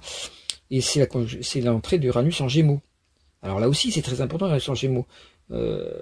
Alors, la différence de même que Saturne-Neptune rentre en Bélier avec Bacchus qui s'approche d'eux, enfin il s'approche de Bacchus, Bacchus s'approche d'eux à reculons, parce que Bacchus est tout rétrograde, hein, c'est une planète hypothétique qui recule. Donc, petit aparté là aussi, on me pose une question dessous, j'y répondrai, mais c'est difficile. Les gens confondent souvent quand je parle de Bacchus, d'Apollon, Vulcain, tout ça. Proserpine, ce ne sont pas les valeurs qui sont données traditionnellement par des astéroïdes, qui sont dues à des noms d'astéroïdes qu'on vous trouverez habituellement dans certains ouvrages assez anciens d'astrologie. J'essaie de promouvoir une nouvelle astrologie qui est beaucoup plus performante et qui contient moins de points, plus que l'astrologie traditionnelle ancienne qui contient qu'une douzaine de points. On peut en avoir beaucoup plus avec mon système, on peut même mettre une 55 points sur un thème, mais les planètes importantes, il y en a 17, et en gros, c'est le chiffre de l'étoile, c'est marrant, et donc, Apollon, Bacchus, Vulcain et Proserpine sont des planètes hypothétiques. Vulcain fait 19 jours pour faire le tour, c'est une planète invisible, qui est très près donc entre Mercure et le Soleil, qui fait 19 jours pour faire le tour. On a cru que c'était une erreur puisque les équations d'Einstein ont montré qu'il n'y avait pas de planète à cet endroit-là, et que le mouvement de Mercure était dû à d'autres, enfin, ça a prouvé en fait le comportement de la lumière par rapport à des obstacles, de la relativité générale. Ou de la réduite, je sais plus. Bref, c'est grâce à ça, avec l'éclipse, on a su qu'il avait raison, Monsieur Einstein, qui était tout content. Mais, enfin, c'était les journalistes qui étaient contents, lui disaient, c'est vous qui êtes content, moi je savais depuis longtemps que j'avais raison, parce que c'est moi qui ai fait les calculs. Donc, voilà. Donc ça, c'est le côté... Donc ça, c'est pour Vulcain. Donc planète hypothétique, planète qui n'existe pas matériellement parlant, qui existe énergétiquement parlant, on est obligé de passer sur une nouvelle sorte d'astrologie. Alors évidemment, c'est casse-gueule si on n'a pas créé une structure hyper solide avant, et c'est ce que j'ai fait avec l'astrologie universelle de mutation, créer une structure complètement nouvelle pour toute l'astrologie, qui permet en s'appuyant dessus d'éliminer les points inutiles, comme les dizaines de milliers d'astéroïdes.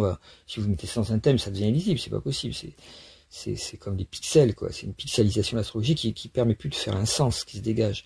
Mais par contre, si on a une structure de base, c'est un peu comme un grand orchestre, il peut y avoir plein d'instruments différents. Si vous savez la partition que vous jouez, que chacun a sa partition, le trombone ne jouant pas la même chose que le triangle, ni que le violon, voilà. Chacun ayant sa partition, si on les joue ensemble avec un bon chef d'orchestre, c'est magnifique.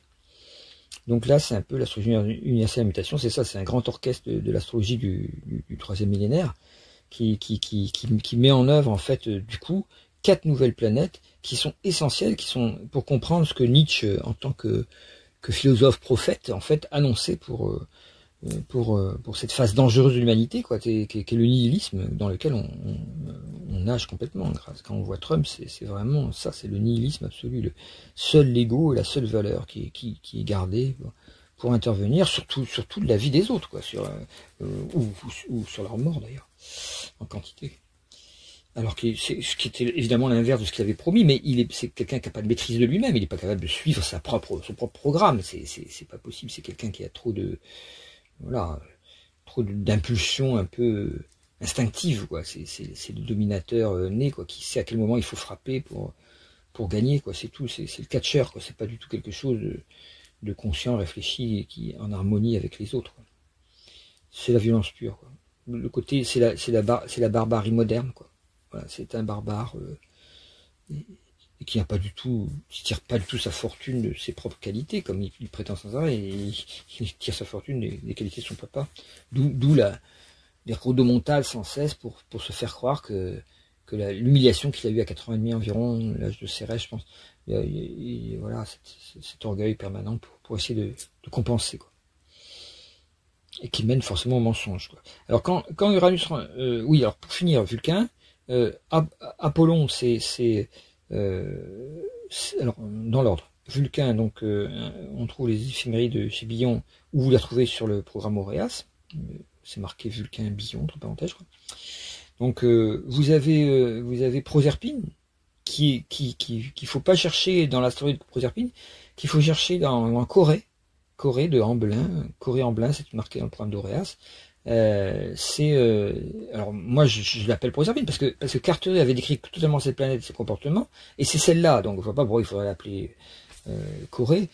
C'est un autre nom grec pour la même chose, mais alors mon attitude prête à confusion évidemment, mais en fait elle est radicale et nécessaire, parce que si on continue comme ça à rajouter des noms au fur et à mesure qu'on les picore dans la mythologie, c'est qu'on comprend pas pourquoi les anciens ont collé des noms de dieux sur les planètes. C'est parce que elles correspondent exactement à la vibration correspondante. Donc ou alors c'est la vibration de la planète qui a inspiré le nom du dieu, etc. Il y a une cohérence dans tout ce système. Or, on est en train de la briser parce qu'on suit comme des petits chiens les astronomes qui décident, dans un délire un peu verbeux, de nommer tel morceau de caillou, ceci ou cela. Bon, l'astrologie, elle y perd son latin. Et moi, je suis pas pour la tradition, le respect absolu de la tradition astrologique. Il n'y a pas de tradition astrologique. C'est une science en évolution grâce à l'expérimentation, comme toutes les sciences.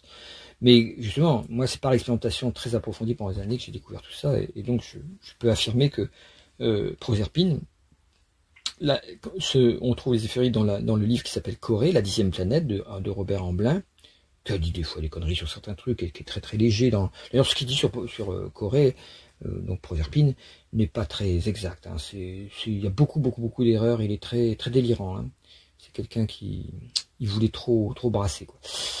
Il avait un petit côté génial, mais par moments flyé, quoi, comme disent les Québécois. Bon, donc, ne tenez pas compte de ce qu'il écrit sur Proserpine. Tenez compte de mon cours sur Proserpine que vous pouvez trouver sur Internet.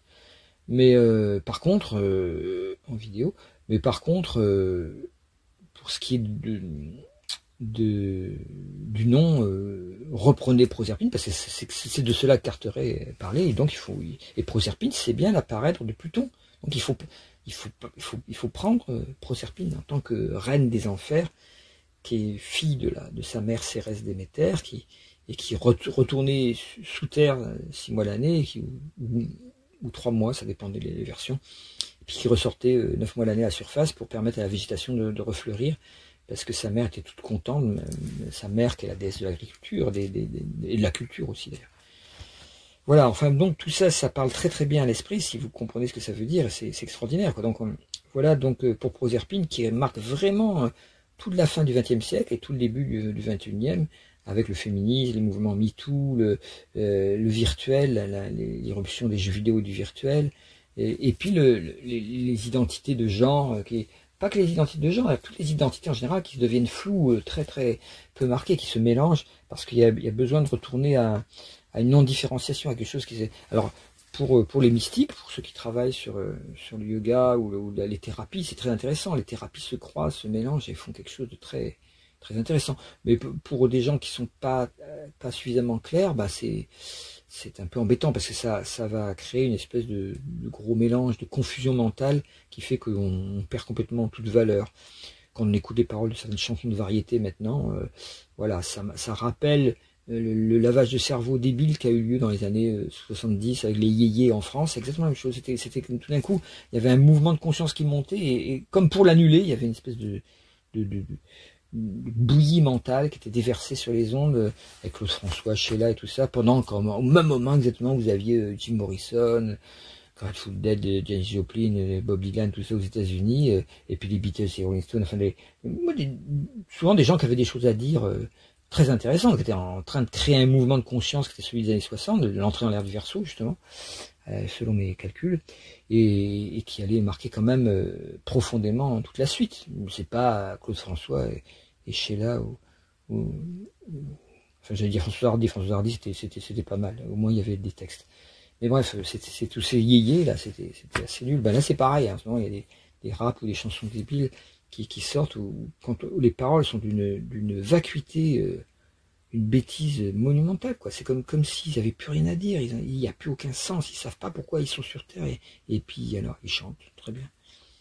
C'est l'inverse exact de Maurice Bénin, qui est un chanteur préféré, qui lui dit des choses vraiment puissantes dans chacune de ses chansons. Enfin voilà. Il dit en particulier à un endroit: arrêtez de digérer, même vos indigestions devenez chanteur, poète, n'importe quoi, petit enfant, car ce cri est celui de la dernière heure. Et il répète 3 fois, car ce cri est celui de la dernière heure.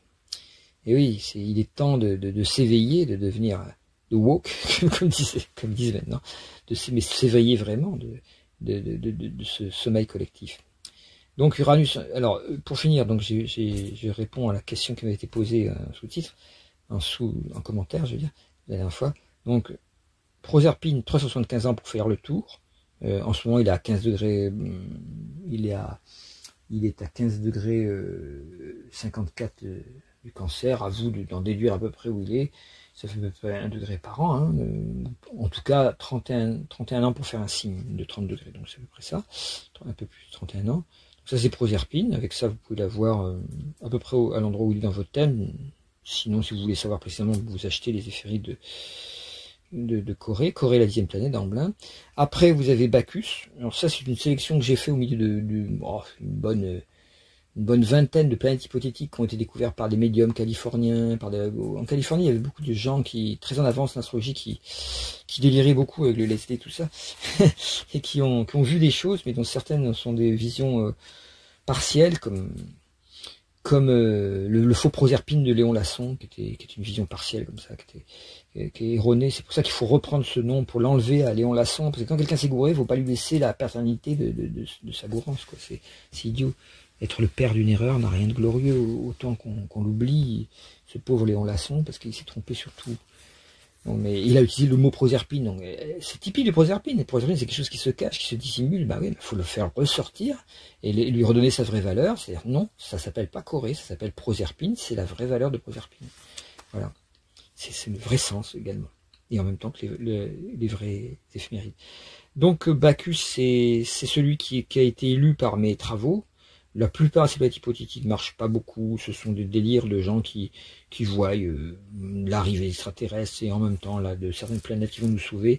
C'est très très illusoire, c'est le monde des médiums où il y a à boire et à manger, il y a des visions des fois très justes et puis des fois des trucs complètement délirants. Tout ça se mélange et si vous suivez ça, vous pouvez passer des années à vous intéresser à des trucs au voyage astral et tout ça sans jamais évoluer spirituellement parce que il y a autant d'illusions. Là aussi il y a des mensonges, des fois inconscients. Certains médiums ne se rendent pas compte qu'ils disent des âneries parce que ce qu'ils voient, ils n'arrivent pas à interpréter. C'est la conscience qui compte. Si vous n'arrivez pas à interpréter ce que vous voyez consciemment, bah, ça fait un truc inconscient de plus qui se rajoute. C'est pas compliqué. L'astrologie permet justement de conscientiser les énergies et non pas simplement de les voir ou les apercevoir dans le brouillard médiumnique. Bon, évidemment, ça fait toujours bien de dire qu'on est médium, puis que, ah oui, je sens ton énergie, là, du foie qui est bloqué. Si ça arrive à un thérapeute qui commence à voir des trucs comme ça, bah, tant mieux pour lui. Hein. Là, ça devient très utile, au contraire. Mais bon, c'est pas un truc à rechercher en premier, quoi. Ça vient, si vous travaillez bien pour les autres, ça vient tout seul. Moi, je travaillais avec des énergies aussi, en travaillant avec le Reiki, tout ça. Au bout d'un moment, à force de faire des milliers d'heures, de poser des mains sur des gens pour les aider, ben, il y a des espèces de pouvoirs qui se créent dans les mains. Ça vient tout seul, hein. On cherche pas à avoir un pouvoir, simplement les mains deviennent tellement l'habitude de toucher qu'on sent en en demi-seconde, on sent où est l'organe malade et la main vient directement dessus sans savoir pourquoi, et hop, elle se met à chauffer sur l'organe malade ça c'est important de savoir que ça fonctionne comme ça. C'est parce que vous pratiquez quelque chose dans un esprit juste et avec le cœur qu'en fait certains siddhis, comme disent les hindous, vous sont donnés, c'est-à-dire des pouvoirs particuliers vous sont donnés en plus, mais ils sont pas recherchés pour eux-mêmes, ils sont donnés en plus si vous faites ce qui est juste, non pas faire une recherche des siddhis, parce que sinon vous quittez ce qui est juste, et dans ce cas-là, ces siddhis peuvent se retourner en des pouvoirs négatifs, c'est toujours le problème.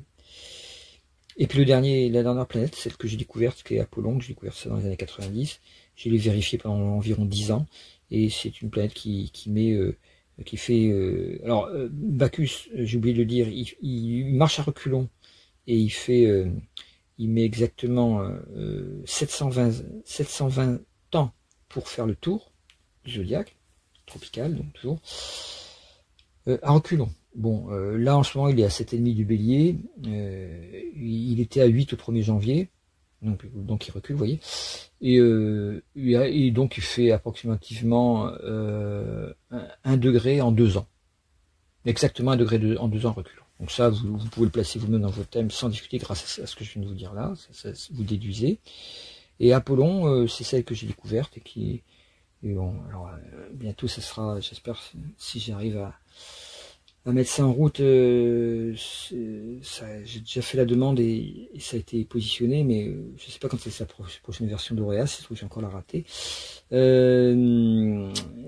de mettre en place donc ce Apollon, qui sera marqué à Laïs, sûrement, Apollon à Laïs, et qui a un cycle de 613 ans à peu près, dans le sens du zodiaque normal, et qui donc est rentré en Lion en 42, par là. Et donc vous pouvez le positionner aussi assez facilement comme ça. En ce moment, bah, il est exactement sur le thème de notre nouvelle lune là. Il est à l'ascendant est à 18,5 vierge. Ben, il est à 18,5 vierge, 18,24, 18,43, donc c'est vraiment très très exactement avec la part de fortune. Forcément la nouvelle lune c'est sur la part de fortune sur l'ascendant, mais là en plus c'est Apollon sur l'ascendant. On sait que c'est la dominante du thème, donc ça veut dire que peut-être la France va retrouver son rôle christique, son rôle de redonner les lois du droit, les lois morales au monde entier, du comportement qui est juste, comportement issu autrefois de la mouvance chrétienne, et issu ensuite de cette même mouvance chrétienne qui s'est transformée en mouvance des droits de l'homme grâce à la Révolution française. Et il y a que les curés pour avoir compris que ne pas avoir compris que c'est. D'ailleurs, la plupart, beaucoup de révolutionnaires étaient des curés, donc ça on l'a trop facilement oublié. Et c'est que l'institution ecclésiastique vaticane qui s'est mis du côté des puissants pour s'attaquer à ce mouvement qui en fait visait à réaliser très très concrètement, à travers des gens comme Robespierre ou Gracius Babeuf, à réaliser très concrètement l'avènement d'une société égalitaire et fraternelle. Bon. Évidemment, on sait, on a reproché à Robespierre d'avoir tué des tas de gens, la terreur, tout ça. Bah, il y a eu effectivement un mouvement extrêmement négatif d'aller couper la tête de ceux qui n'étaient pas d'accord. Ça, c'est regrettable chez quelqu'un qui avait un sens moral comme lui. Mais il y avait eu des attaques de partout. C'était extrêmement paranoïaque comme période, 93. Donc, c'est très bien décrit par Victor Hugo d'ailleurs. Donc, finalement, il n'y a pas eu tant de morts que ça. Si vous comparez les morts de la Révolution française, où il y a eu quelques milliers avec les millions de morts qu'a fait Staline, voilà, ou qu'a fait Mao, c'est des dizaines de millions de morts, c'est effarant, quoi. Donc la mauvaise réputation de la Révolution française vient des bourgeois qui disent ah bah non, on n'aurait pas fallu faire comme ça. Mais si on avait écouté les bourgeois, il n'y aurait jamais eu de Révolution française et on serait encore sous le bon roi Louis XXIV. Enfin, c'est un peu sur quoi on est finalement avec Micron Ier. Mais bon, c'est parce justement, on s'est pas remis dans l'esprit de la Révolution française, qui est un esprit extrêmement intellectuellement riche et qui pose les vraies valeurs et qui renie pas du tout le christianisme. Hein. C'était en accord. Voilà, c'était les nouveaux prophètes d'un christianisme moral, plus concret, plus social, plus avec des méthodes appliquées. Pour que l'amour du prochain soit effectif dans le droit et dans les institutions. Voilà, je referme ma parenthèse. Alors, vous avez tout sur ces planètes-là. Donc ne revenez pas de me demander où est-ce que l'astéroïde Apollon. Non, ce n'est pas l'astéroïde Apollon, c'est Apollon de Jacques Hélice, et c'est là Apollon découvert par mes travaux en astrologie universelle mutation et qui est vraiment ça, il marche très très bien, c'est incroyable. Je le démontrerai dans le bouquin que je compte faire si je suis aidé sur ces positionnements de ces quatre cavaliers de la non-apocalypse, et ces 4 cavaliers christiques, on pourrait dire, qui répondent aux 4 cavaliers d'Apocalypse, et c'est intéressant de savoir comment. Ça sera suivi du livre. Alors en ce moment, évidemment, Apollon est collé à Orcus, enfin il s'en décolle petit à petit, hein, et Orcus, donc c'est un peu, et au nœud sud qui est en Vierge, ce qui fait que c'est un peu la folie du mental de l'ego humain qui est mise en valeur un peu.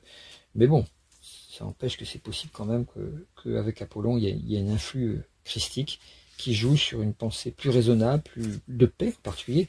Et les dernières paroles qu'a prononcées Macron, alors on sait qu'il fait toujours des beaux discours, puis il fait l'inverse, mais bon, il est possible que là, il s'est positionné en contre ce que disait Trump, c'est pas mal, parce qu'il était temps. Hein. De même qu'il s'est positionné il y a environ 1 ou 2 mois, il a commencé à tourner sa veste en disant bah, finalement c'était un génocide, merci, après 2 ans de retard, alors que les soi-disant antisémites de la France insoumise, n'étaient pas du tout antisémites, mais ils appliquaient exactement les droits de l'homme qui ont été définis par justement la Constitution de 1792 et tout ça, et ils disaient non, au nom de ces droits de l'homme, c'est l'agression qui a lieu contre des civils par une armée surarmée avec bombardement par les civils, ça s'appelle un génocide, ça s'appelle pas une guerre, ça s'appelle pas une guerre antiterroriste, ça s'appelle un génocide.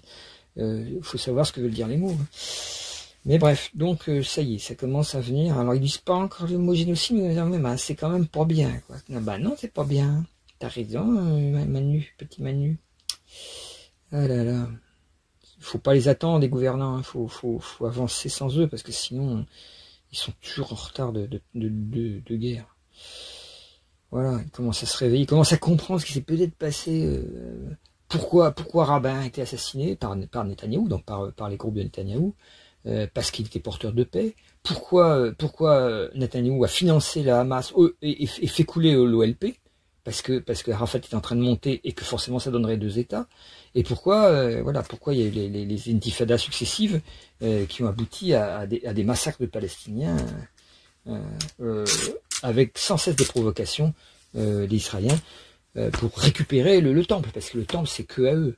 Alors que bon, Jérusalem c'est comme le croisement des 3 religions du livre. Chrétienne, donc hébraïque et musulmane. Et donc c'est intéressant hein, comme point de convergence de possible unité de ces 3 religions qui est demandé dans chacun des livres d'ailleurs, c'est demandé cette unité entre les croyants. Ah oui, mais ils croient être les seuls croyants, les autres c'est des mécréants. Des mécréants, ça veut dire mauvais croyants. Voilà. Donc évidemment, c'est à partir du moment où on a l'armée, on a le pouvoir et on peut dire voilà. La mosquée qui est à Jérusalem, là-bas. Non, c'est sur le temple, il faudrait la démolir pour garder que le temple. Au nom de quoi? Au nom d'une idéologie qui n'est pas du tout la religion, la spiritualité hébraïque, pas du tout, ça n'a rien à voir. Et heureusement, il y a beaucoup de juifs qui commencent à râler contre comment on se sert de leur souffrance de la Shoah pour aller faire un nouveau génocide, c'est-à-dire prendre exactement le rôle des persécuteurs. C'est complètement dingue. C'est comme quoi les karmas sont pas résolus. Hein. Quand un karma est résolu, on pardonne à ceux qui ont c'est-à-dire pardonner, c'est pas oui t'avais raison. Hein. Non, ça veut dire qu'on comprend, on dénonce, on comprend. La faute de celui qui a agressé doit être avouée. L'Allemagne a quand même pas mal renoncé à son idéologie, mais et à la fin on pardonne en voyant que c'est le seul moyen d'oublier pour construire quelque chose de nouveau. Bon bah, Netanyahou, c'est pas quelqu'un qui n'a rien pardonné du tout, il est complètement dans un côté revanchard, ce qui fait qu'il devient nazi, parce qu'il est occupé par l'esprit des nazis, qui ont fait souffrir sûrement sa famille, je n'en doute pas, mais cette souffrance, au lieu d'avoir été guérie par le pardon, elle est transformée en poison, et du coup, le poison inoculé, on le retransmet à nouveau. C'est-à-dire qu'à nouveau, il y a une Shoah, c'était la Nakba, quoi, tout ça. Mais maintenant, c'est pas Nakba, c'est le génocide de Gaza. C'est une espèce de Shoah de retour, quoi. Il y a un peuple élu qui va massacrer un peuple impur, quoi, un peuple de rats, comme on dit certains, le ministre de la guerre israélien, un peuple de rats. C'est exactement les mêmes termes qu'utilisaient les nazis contre les juifs. Hein. C'est pas comment peut-on avoir si peu de compréhension de sa propre histoire pour en arriver à répéter exactement le même erreur monumentale, la même barbarie, quoi. Voilà. Donc en fait, ce conflit israélo-palestinien avec Trump au milieu qui vient de se rajouter, c'est un problème mondial. Il faut bien se rendre compte que c'est ce que disent quelques l'Apocalypse, ça peut entraîner le monde entier dans une dérive, et évidemment, pensant à l'écologie, qui est le vrai sujet dans lequel on devrait tous être occupés à fond la caisse, c'est pas le cas du tout, les gens continuent à manger de la viande comme si ça les regardait pas, il y a une dissonance cognitive complètement dingue qui a lieu, je recommande justement, encore une fois, les gens de voir France Inter, la Terre au carré, là, il est bon ton cochon, non c'est pas ça, il y a tout le temps la pub là sur France Inter, sur la souffrance des cochons, et puis comment il y a des élevages de cochons alternatifs, la Terre au carré, c'est sur la dissonance cognitive justement des Français moyens entre voilà, je vais manger la viande pour mon plaisir. Alors le plaisir c'est égal à la souffrance, donc souffrance des animaux, et la souffrance fait un karma négatif. Et après, le karma négatif engendre des dépressions, des maladies et une société qui n'arrive pas à se résoudre. Plus vous mangez de la souffrance, plus ce que vous mangez, vous le devenez. Donc vous devenez, ben ouais, balance ton porc, c'est pas du tout par hasard. Hein, c'est voilà, il y a autant d'instincts lourds et animaux qu'on absorbe par le sang de l'animal. Alors les anciens savaient ça, que le sang animal absorbé nous pollue notre astral, nos propres désirs, nos propres pulsions, en créant des pulsions de mort par le meurtre de l'animal, ou des pulsions sexuelles lourdes comme le cochon qui est un animal très très sensuel. Alors ils ont trouvé moyen de faire, tu l'animal, tu le vides complètement de son sang avec le cœur qui bat encore. C'est horrible quoi, c'est une souffrance quoi. Alors, donc fausse solution évidemment. Donc en quoi c'est un plaisir d'augmenter le karma négatif. C'est une vision, voilà, c'est ça la dissonance cognitive des Français moyens, c'est de croire que ne plus manger de viande ça regarde les autres, lui non il aime bien ça. Non, c'est tant qu'on pense comme ça c'est qu'on n'a rien compris.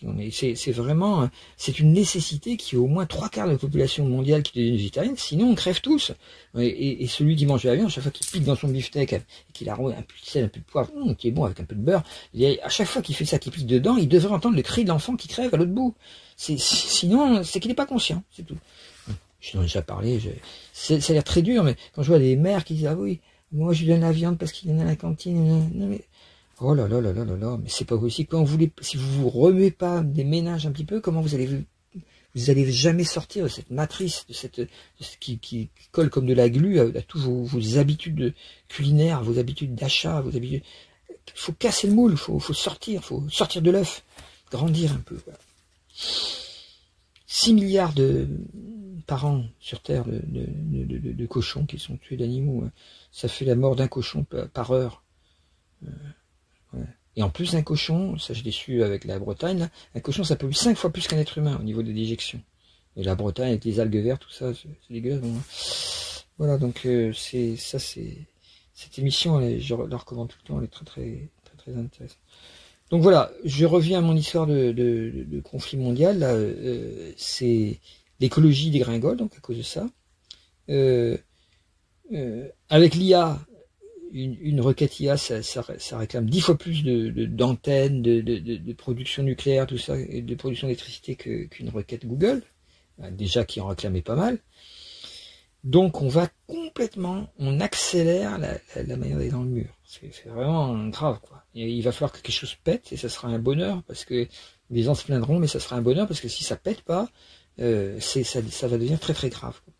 Et donc je pense que le divin va faire ça, quelque chose va péter. Et c'est en train de péter sous la forme de cette pseudo-guerre là qui risque de devenir mondiale.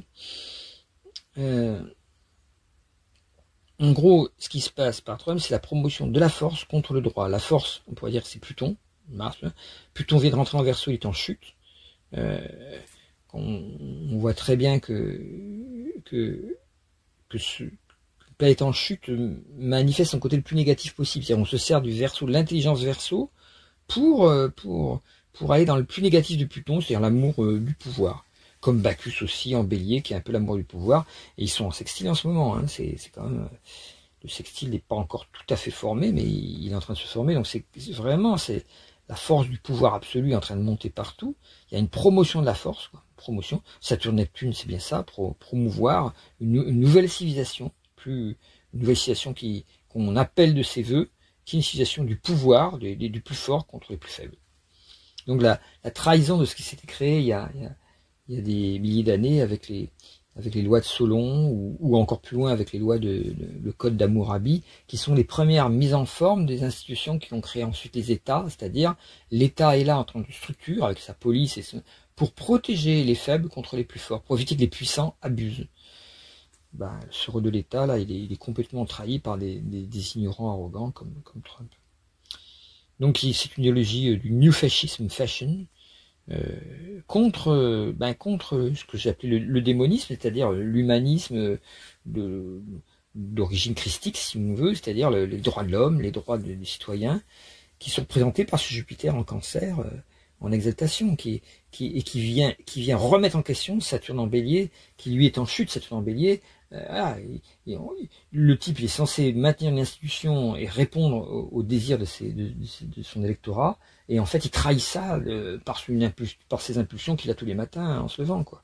Il ferait mieux d'aller, je sais pas, prendre une douche et puis faire un petit footing plutôt que de se précipiter sur Twitter et lâcher sa haine dès que son énergie a été rechargée pendant la nuit. C'est terrible, des gens comme ça, des malades, quoi.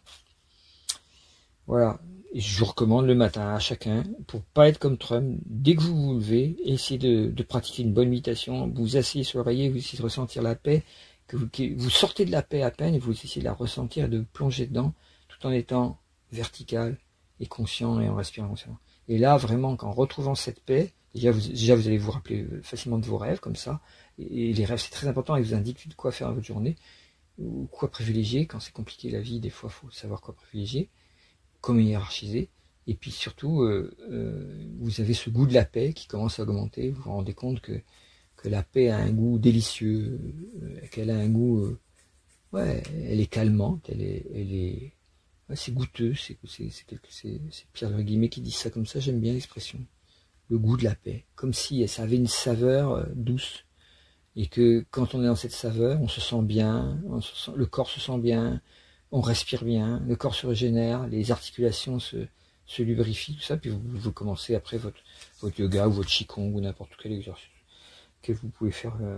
Le plus rentable, c'est les qigong, parce que en 5 minutes, vous avez l'équivalent d'une heure de footing sans trop vous fatiguer. Mais bon, il y a besoin aussi de faire marcher les muscles, donc vous faites ce que vous voulez. Mais voilà, réellement, la rentabilité du qigong, c'est ça, c'est très très puissant. Ou du yoga. Le yoga, c'est plus quand on est jeune, le qigong, c'est quand on est plus âgé. Non, c'est pas vrai, mais bon. Voilà, donc rappelez-vous que cette promotion de la force contre le droit, ça peut mener qu'au chaos, et c'est un peu ce qu'on a. Alors ce chaos, il n'y a pas que Trump, hein, c'est aussi voilà, Poutine, Netanyahou, on voit très bien Musk qui est avec son bras levé là, et puis Van der Leyen là qui est avec ses magouilles de SMS pour acheter des milliards d'euros de vaccins, en s'arrangeant avec son mari qui travaillait chez Pfizer. Enfin, c'est assez terrible. On a de la corruption à tout ça pour le goût du pouvoir. Et la majorité dans l'Union européenne, maintenant, c'est l'extrême droite. Donc, voilà où on en est. Alors, du point de vue positif, quand même, on va un petit peu en parler. Oui, alors ce que je voulais dire quand même, c'est que Uranus rentre en Gémeaux, donc et conjoint à Sedna, donc le 7 juillet. Hein, on n'y est pas encore, mais c'est bientôt. Donc on est vraiment à la fin du Taureau. Attention, on est sur les degrés critiques du Taureau du coup. Hein. Là, ça y est, le thème nouvelle lune, Uranus est à 29,5 du Taureau. Donc il est dans le 30e degré Taureau. Chaque 30e degré d'un signe, c'est ce qu'on appelle le degré critique. C'est un degré où on est en train de basculer au suivant, et où il y a, si vous êtes travaillé sur la conscience, vous pouvez trouver le maximum de pouvoir de la planète à ce moment-là dans ce signe-là, le maximum de pouvoir du signe, on va dire, pour la planète. Mais en général, comme c'est un moment de basculement, c'est un moment où il y a une cassure de l'énergie, où quelque chose tombe, et c'est des moments où ça peut être des degrés critiques, c'est-à-dire des degrés qui peuvent être négatifs. Alors quand Uranus rentrera en cancer, en Gémeaux, pardon, on passera du pouvoir un peu des fascismes qui sont apparus en Europe, aux États-Unis. On a vu quand c'est apparu, dans les années 20 et les années 30, Uranus en Bélier dans les années 20, Uranus en Taureau dans les années 30, enfin, qui recouvre en fait toute l'époque de la guerre jusqu'aux milieu des années 40. Et ça a donné la montée d'une espèce d'esprit masculiniste, on pourrait dire d'abord, qui a donné le fascisme, Mussolini, puis après l'arrivée au pouvoir de l'hitlérisme, ce qu'on appelle le nazisme, quoi, le fascisme, tous les fascismes, le franquisme, ça, enfin tous, et les colonels en Grèce. Enfin, toutes ces idéologies sont nées à ce moment-là, elles sont extrêmement agressives, quoi. Et évidemment, on a eu la même chose depuis les années 2010. Là, voilà. Donc ça, c'est 7 ans dans chaque signe. Et là, donc, en 2025, les 14 ans précédents se terminent. 14 ans pendant lesquels on a assisté à l'espèce d'agression poutinienne de la Crimée, d'accord, mais c'était déjà l'Ukraine, et encore plus l'Ukraine après, avec désir en fait de la posséder totalement. Donc d'écraser un pays indépendant pour en faire sa possession. Ce qui n'avait pas eu lieu du point de vue depuis assez longtemps, sauf en Afrique où les Occidentaux, comme des gens comme Bolloré, jouaient au Monopoly avec des petits pions noirs. Ouais. Donc, on va dire qu'il y a une particularité de cet Uranus en Gémeaux, c'est qu'il rentre en Gémeaux en même temps que Sedna rentre en Gémeaux aussi, à peu près. C'est très intéressant, je vous ai touché 2 mots, je pense que c'est une relation, on va apprendre des choses sur les extraterrestres, sur les consciences, les autres consciences qui sont dans l'univers. On va commencer à comprendre que c'est pas une histoire d'allumer, qu'il y a bien des choses qui existent de ce point de vue-là, et ça va commencer à se savoir. Je sais pas comment, alors peut-être il y a des dossiers secrets qui peuvent sortir. Je sais que Trump avait promis, bon, il promet tout n'importe quoi, bon, mais il peut être positif sur certains aspects. Le positif, c'est qu'il a mis au ministre de la Santé le Robert Kennedy Jr., qui est une espèce d'allumé aussi, mais qui essaye de promouvoir d'autres médecines à cause des dégâts qu'a eu le Covid sur la santé américaine.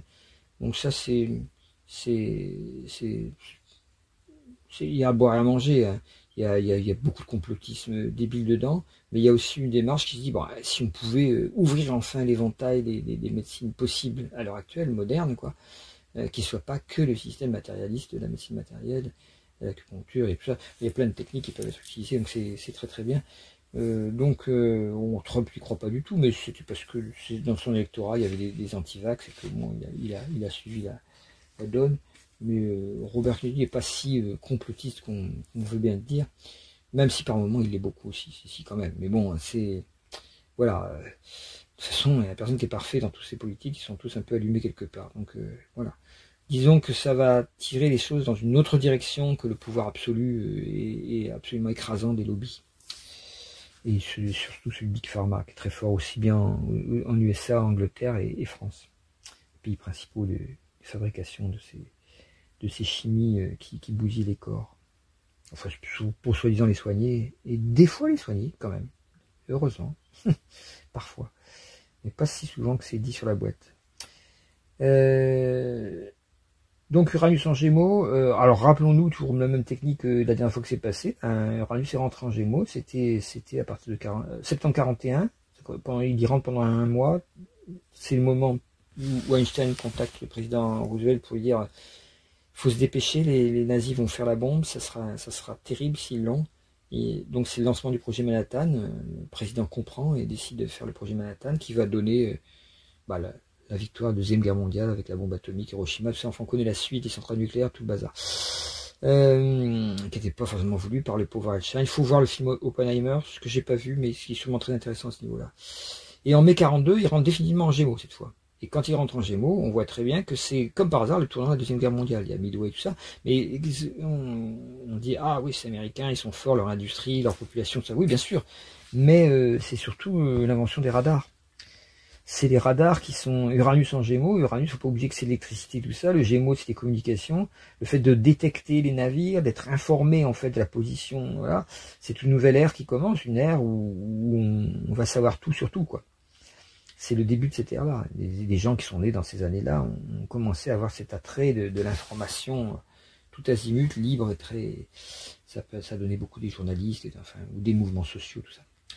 Donc Uranus rentre en Gémeaux et ça, évidemment, c'est la fin de cette espèce d'ignorance du fascisme avec Uranus en Taureau. Uranus étant en chute en Taureau. Donc on peut espérer que Uranus rentre en Gémeaux crée ce retournement. Alors faut pas oublier que les USA ont l'ascendant sur Uranus en Gémeaux, donc ça veut dire qu'il y a quelque chose qui va se passer aux États-Unis qui va être la réaction à cette gouvernance totalement réactionnaire. On le voit déjà, puisqu'il y a des mais ça va être beaucoup plus fort quand Uranus va être rentré en Gémeaux, parce que les Américains vont réfléchir et c'est ce qu'ils font pas souvent, ils vont réfléchir et se donner les moyens intellectuels de dire ce qu'ils ont à dire à Trump, quoi. Parce que là, il va y avoir un mouvement, on va retrouver, enfin, il va pas y avoir que Neil Young, John Baez et Patti Smith qui grimpent sur une scène là à New York pour dire voilà, qu'ils en ont marre de Trump. Voilà, c'est quand même tous des gens qui sont d'une génération, les 68 arts, quoi, qui ont l'air de réagir au quart de tour. Mais heureusement, ça y est, ça commence à bouger dans des gens plus jeunes aussi. Il y a un énorme mouvement et qui est pas forcément celui de la rébellion violente gratuite, quoi, comme des émeutes, quoi. Enfin, ça peut faire un côté émeute pour l'instant parce que c'est une réaction viscérale tant que c'est en taureau, mais en passant en Gémeaux, ça va devenir une réaction plus pensée, quoi. En s'associant avec des scientifiques qui perdent leur poste, en s'associant avec des universitaires qui ont des choses à dire. Le côté woke, justement, peut se marier avec le mouvement démocratique. Peut-être Bernie Sanders, qui est bien vieux, peut revenir au devant de la scène aussi, ou être remplacé par quelqu'un qui est aussi populaire que lui. Il y a des choses qui peuvent... Il serait temps que les États-Unis passent un peu à gauche, parce que c'est l'origine de leur pays. C'est un pays qui a été fait également pour les droits de l'homme, à l'origine, pas que pour le fric, et qui est devenu un pays uniquement capitaliste. Voilà, donc ça c'était ce que je voulais parler pour terminer. Les autres émissions que vous pouvez voir avec grand plaisir, j'ai envie de dire, c'est Signe des temps, France Culture le 15 juin 2025, ou le grand face-à-face le 24 mai 2025. C'est le même invité à chaque fois, vous pouvez écouter les deux. C'est celui qui a écrit L'ère des prédateurs. C'est Giuliano da Empoli, qui est d'origine, et qui nous raconte un peu le chaos qui est en train de monter, parce que à cause de ces fameux prédateurs. Et c'est marrant, c'est l'auteur du Mage du Kremlin. C'est un de ceux que je vous avais recommandé en disant, attention, voilà quelqu'un qui a compris qui était Poutine, et qui le décrit de manière par contact direct, quoi, parce qu'il l'a connu. Et donc là, il correspond à ce que je dis depuis longtemps sur les 4 cavaliers, que le 5e cavalier au centre, c'est Poutine lui-même, qui est le pionnier un peu des nouvelles techniques antidémocratiques, et le pionnier du nouveau nazisme 2.0, quoi. C'est lui. Donc l'ère des prédateurs, ou ce que Yanis Varoufakis, l'ancien Premier ministre, ancien ministre des Finances grec, a appelé le techno-féodalisme. Voilà, c'est ça qui est en train de monter. Et donc ça correspond au Peter Thiel, Elon Musk, Jeff Bezos en fait moins partie, mais voilà, c'est des gens qui sont... Et puis Zuckerberg, surtout avec Meta, là, Facebook, c'est des gens qui sont en train de voler complètement les informations des gens. C'est comme des vampires d'information, et qui font de l'information. Et ça, je l'avais prévu dès les années 80, fin des années 80, en disant ce n'est plus l'argent qui sera la monnaie, ça sera l'information qui sera la monnaie. Et maintenant, on appelle ça les data.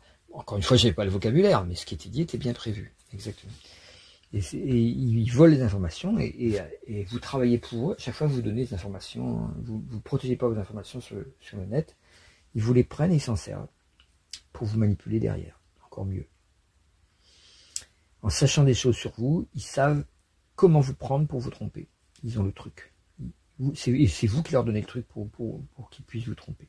Et évidemment, vous vampirisez de votre argent. Voilà. Dernier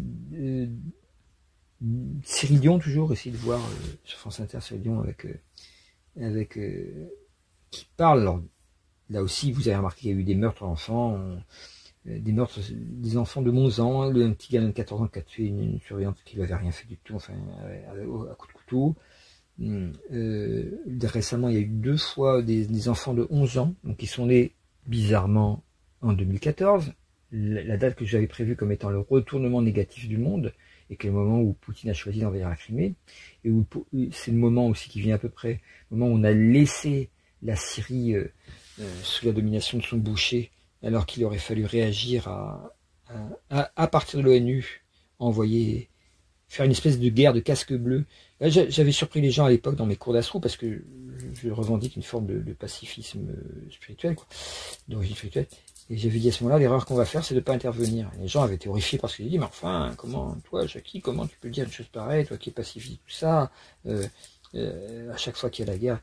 Oui, mais avec la Syrie, il s'agissait de libérer un peuple qui était assassiné par millions.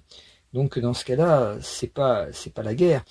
Et il faut lire Simone Veil, qui était une anarchiste pacifiste, et je suis assez en accord avec elle. Elle est complètement pacifiste jusqu'à 1936, 37, 38, et puis enfin c'est 37, la guerre d'Espagne, ou 38, je sais plus, et avec le franquisme qui arrive, le fascisme de Franco, elle comprend qu'on peut pas laisser massacrer des gens sans rien faire, et donc du coup il faut s'investir d'une manière ou d'une autre. Et elle choisit de s'investir complètement à l'opposé de l'idée qu'elle se faisait de la paix, qui pouvait se montrer par l'exemple. Je dis pas quelle est la solution, mais je dis il faut y réfléchir, faut pas être dans des dogmes tout faits, parce que les situations des fois sont complexes. Si vous pouvez sauver des millions de gens, comme ça aurait pu être fait en Syrie, et c'est Obama qui a reculé, Hollande courait comme un petit chien de jouant, disait ouais nous aussi on va faire la guerre avec vous, on va faire la guerre avec vous, mais tout d'un coup Obama a dit non mais moi j'y vais pas, t'as qu'à y aller toi. Puis Hollande il est rentré la queue entre les jambes dans sa niche, il a dit oh bah non finalement moi non plus j'ai plus envie. Mais contrairement à la guerre de Sarko en Libye qui était une affaire mais vraiment de mafieux quoi, puisqu'on sait que il a perdu son bracelet en attendant, il fait pas attention à ses affaires. C'est formidable, ces gens-là, ils peuvent faire n'importe quoi, ils vont être condamnés par la justice, mais ils vont pas faire leur peine, parce que moi, le pauvre, ça fait mal, ça me fait des rougeurs le bracelet. Putain, tu vois comment on traite le moindre petit vendeur de shit, c'est complètement dingue, 2 poids 2 mesures, c'est dingue. Enfin bref. Donc voilà, bah je termine avec cette idée de ces enfants, d'où ça vient, de ces meurtres sadiques d'enfants là. Il y a des recherches scientifiques dont parle Cyril Dion, le 18 juin aussi d'ailleurs, c'est le même jour. Il y a une descente énorme de l'empathie, du phénomène de l'empathie, l'ouverture du cœur finalement, qui est proportionnelle au temps d'écran. 5 heures par jour par ado, et il y a de moins en moins d'empathie. C'est-à-dire qu'il n'y a pas l'idée que de l'autre, on voit tellement de souffrance, de meurtre, que on peut jouer avec un couteau, on ne voit pas la souffrance de l'autre, on ne voit que soi-même, son propre intérêt, sa blessure d'ego, d'orgueil, je vais me venger, il m'a insulté, je lui en veux, et toute cette rancœur. Donc plus le temps est long devant les écrans. Alors, ce qui n'est pas résolu par la plupart de nos bons journalistes mainstream, c'est qu'ils interprètent ça en temps d'écran. Oui, mais il y a les ondes aussi. Et ils font comme si toujours, comme d'habitude, parce que c'est une espèce d'omerta organisée par les lobbies, les FAI, donc fournisseurs d'accès Internet. Cette omerta consiste à dire non, les ondes font rien. Alors, toutes les preuves existent que les ondes font quelque chose. Et ça peut pas être psychologique, puisque ça marche même sur les ruches, sur les animaux, ça a été prouvé sur les végétaux surtout. Donc il y a une désagrégation du vivant par les ondes électromagnétiques, ou au contraire une régénération du vivant par certaines ondes électromagnétiques. Mais c'est pas celles qui sont choisies par nos appareils. C'est des ondes très spécifiques qu'il faut choisir. Et il y a certains appareils comme ça qui font ce qu'on appelle j'appelle ça des soins quantiques, c'est un mot qui est pas forcément approprié. En tout cas, c'est des soins énergétiques par des fréquences, ça c'est vrai. Et c'est la médecine de l'avenir, seulement on pourra... Gilbert... c'est pas Gilbert... Le professeur Montagnier, je ne sais plus son prénom, peu importe, avait commencé à étudier ça, le rapport existant entre une substance, quelle qu'elle soit, et sa longueur d'onde. Le rapport corpuscule-onde qu'avait défini Einstein, qu'avait commencé à définir Einstein, cette équivalence et ce déplacement de l'un à l'autre, au niveau du photon en tout cas, c'est ce qui se passe, mais dans le domaine plus grossier, plus matériel, les molécules, les substances, je sais pas moi, une goutte d'huile essentielle de lavande par exemple, et bien, il y a une signature qui est vibratoire et qui peut être transcrite donc en une série d'ondes, de croisements de plusieurs ondes. Et quand on peut appeler ça le champ des végétaux ou le champ des substances. Et quand ce champ, C-H-A-N-T, quand ce champ, cette musique en fait que font les végétaux peut être retranscrite et reproduite, eh bien, elle va créer le même effet que la substance elle-même. Donc c'est assez extraordinaire. Évidemment, dans ce cas-là, les labos pharmaceutiques vont plus vendre du tout. Donc, on se demande pourquoi le professeur Montagnier est mort au moment où il a découvert ça. Et là aussi, il ne faut pas devenir complotiste, mais enfin, on a le droit d'être un petit peu, parce qu'on ne sait pas, effectivement. Ces gens-là sont tellement capables de n'importe quoi que c'est au nom de l'argent. C'est pas un complot. Le seul complot, c'est un complot énorme, c'est celui du capitalisme, de l'argent. Il y a tellement une équivalence entre réussir sa vie, gagner un max de flouze, que la grande majorité des gens le croient.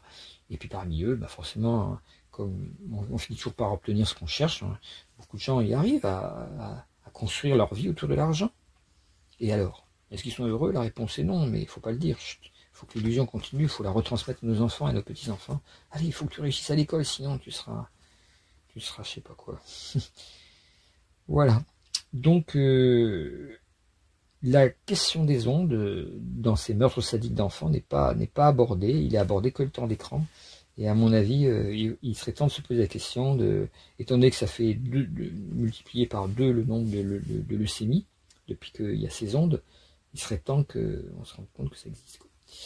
Alors justement, pour finir sur sur une note positive, ah oui,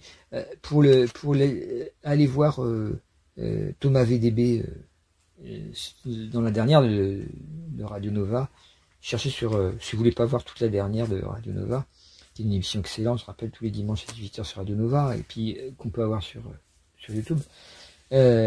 Cherchez sur YouTube le petit sketch de Thomas VDB par rapport à l'intelligence artificielle. C'est exactement ce que je pense.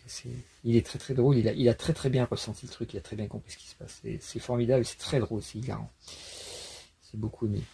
Oui, donc pour terminer sur une note positive, ce Saturne-Neptune conjoint Bacchus en tout début du Bélier, ça pose la question de ce que j'appelle la réalisation spirinotaire, c'est-à-dire qu'il est temps de réaliser un nouveau mode de vie. Je rappelle que la dernière fois que Saturne est rentré en rétro, enfin c'est pas la dernière fois, c'est tous les 30 ans, mais disons quand Saturne a été en Bélier également, c'était en 67, ça fait exactement 2 fois 30 ans, 59 ans à peu près, c'est la guerre des 6 jours. Là aussi où Israël a basculé d'un sionisme, on va dire, des kibbutz et d'une colonisation, enfin douce. Faut pas dire douce aux Palestiniens parce qu'ils vont pas être contents évidemment, parce que c'était pas si doux que ça. Mais disons où il y avait encore un essai de maintenir une paix avec 2 peuples. Tout d'un coup, en 66-67 surtout, ça bascule et il y a la fameuse... Tous les pays du Moyen-Orient se mettent contre Israël pour détruire Israël. Et là, Israël réagit très fortement, aidé par les Américains. Et on rentre dans une nouvelle ère, l'ère du Verseau à ce moment-là aussi. Et en même temps comme par hasard, parce que Jérusalem c'est un endroit névralgique, un chakra du monde, si vous voulez, de la Terre. Et donc, comme par hasard, au moment même où on rentre dans l'ère du Verseau, ce chakra change de vibration. Et on rentre dans cette nouvelle vibration qu'est l'ère du Verseau, sous une forme agressive, puisque le premier degré d'entrée dans un cycle, c'est toujours agressif, c'est le premier degré du Bélier. Et donc, on rentre dans un processus agressif, qui est la guerre des 6 jours, qui va définir totalement de manière nouvelle la politique d'Israël. C'est-à-dire qu'à partir du moment, Israël va devenir un pays nationaliste, extrêmement militaire, militarisé, et non plus un pays porté par un idéal tantôt biblique ou tantôt kibbutzique, socialisme du kibbutz, tout ça, des mélanges un peu d'idéalisme en fait, avec tous les peuples du monde qui se retrouvent en paix, venus du monde entier pour créer une nouvelle terre. C'est un peu messianique, quoi, on va dire. Alors que en 67, ça bascule dans un pays qui est plein d'arrogance enfin, qui veut se défendre. Au début, ils ont raison, parce que sinon ils auraient été écrasés. Mais du coup, les nouveaux héros sont plus les idéalistes ou les créateurs de nouvelles sociétés. C'est les militaires, c'est l'extrême droite, c'est Netanyahou et tout ça. Et puis après, il y aura la suite, va être logique, quoi. L'assassinat de Rabin, tout ça, par l'extrême droite israélienne, enfin tout ça, ça va être une longue suite de construction d'un système qui est un système de colonisation nationaliste, qui n'a plus rien à voir avec le message hébreu, hein. Contrairement à ce que disent l'extrême droite israélienne, de même que le trumpisme n'a rien à voir avec le message chrétien, alors que avec les évangélistes qui s'en revendiquent, c'est à mourir de rire. Enfin non, il n'y a pas de quoi rire, mais bon. Voilà. Et donc il y a une possibilité en ce moment, cette conjonction Saturne-Neptune, d'arriver comme en 67 dans une nouvelle civilisation. Et ça peut se passer par les États-Unis. C'est le moment où la contestation du Vietnam a eu lieu, tout ça. Il peut y avoir une répétition en ce moment du même programme qui a eu lieu au moment du début de l'ère du Verseau, c'est-à-dire un changement de paradigme avec les hippies, tout ça. Alors, il y avait le LSD qui coulait à flot à ce moment-là aussi, qui a fait péter un peu le béton aussi, des consciences des gentils petits étudiants, quoi, pour les transformer en vilains hippies, chevelus et barbus. Mais disons que ça c'était... après, on voit des images, on comprend pas ce qui s'est passé. C'était beaucoup plus sérieux et profond que ce que les images de soi-disant informations faites par des médias un peu bourgeois nous montrent. Hein. C'était beaucoup plus profond que ça. Et quand on regarde les écrits qui ont été pondus à ce moment-là, les théories qui ont été pondues, c'est encore celles qu'on n'a toujours pas fini d'explorer maintenant. Donc c'est assez intéressant comme période.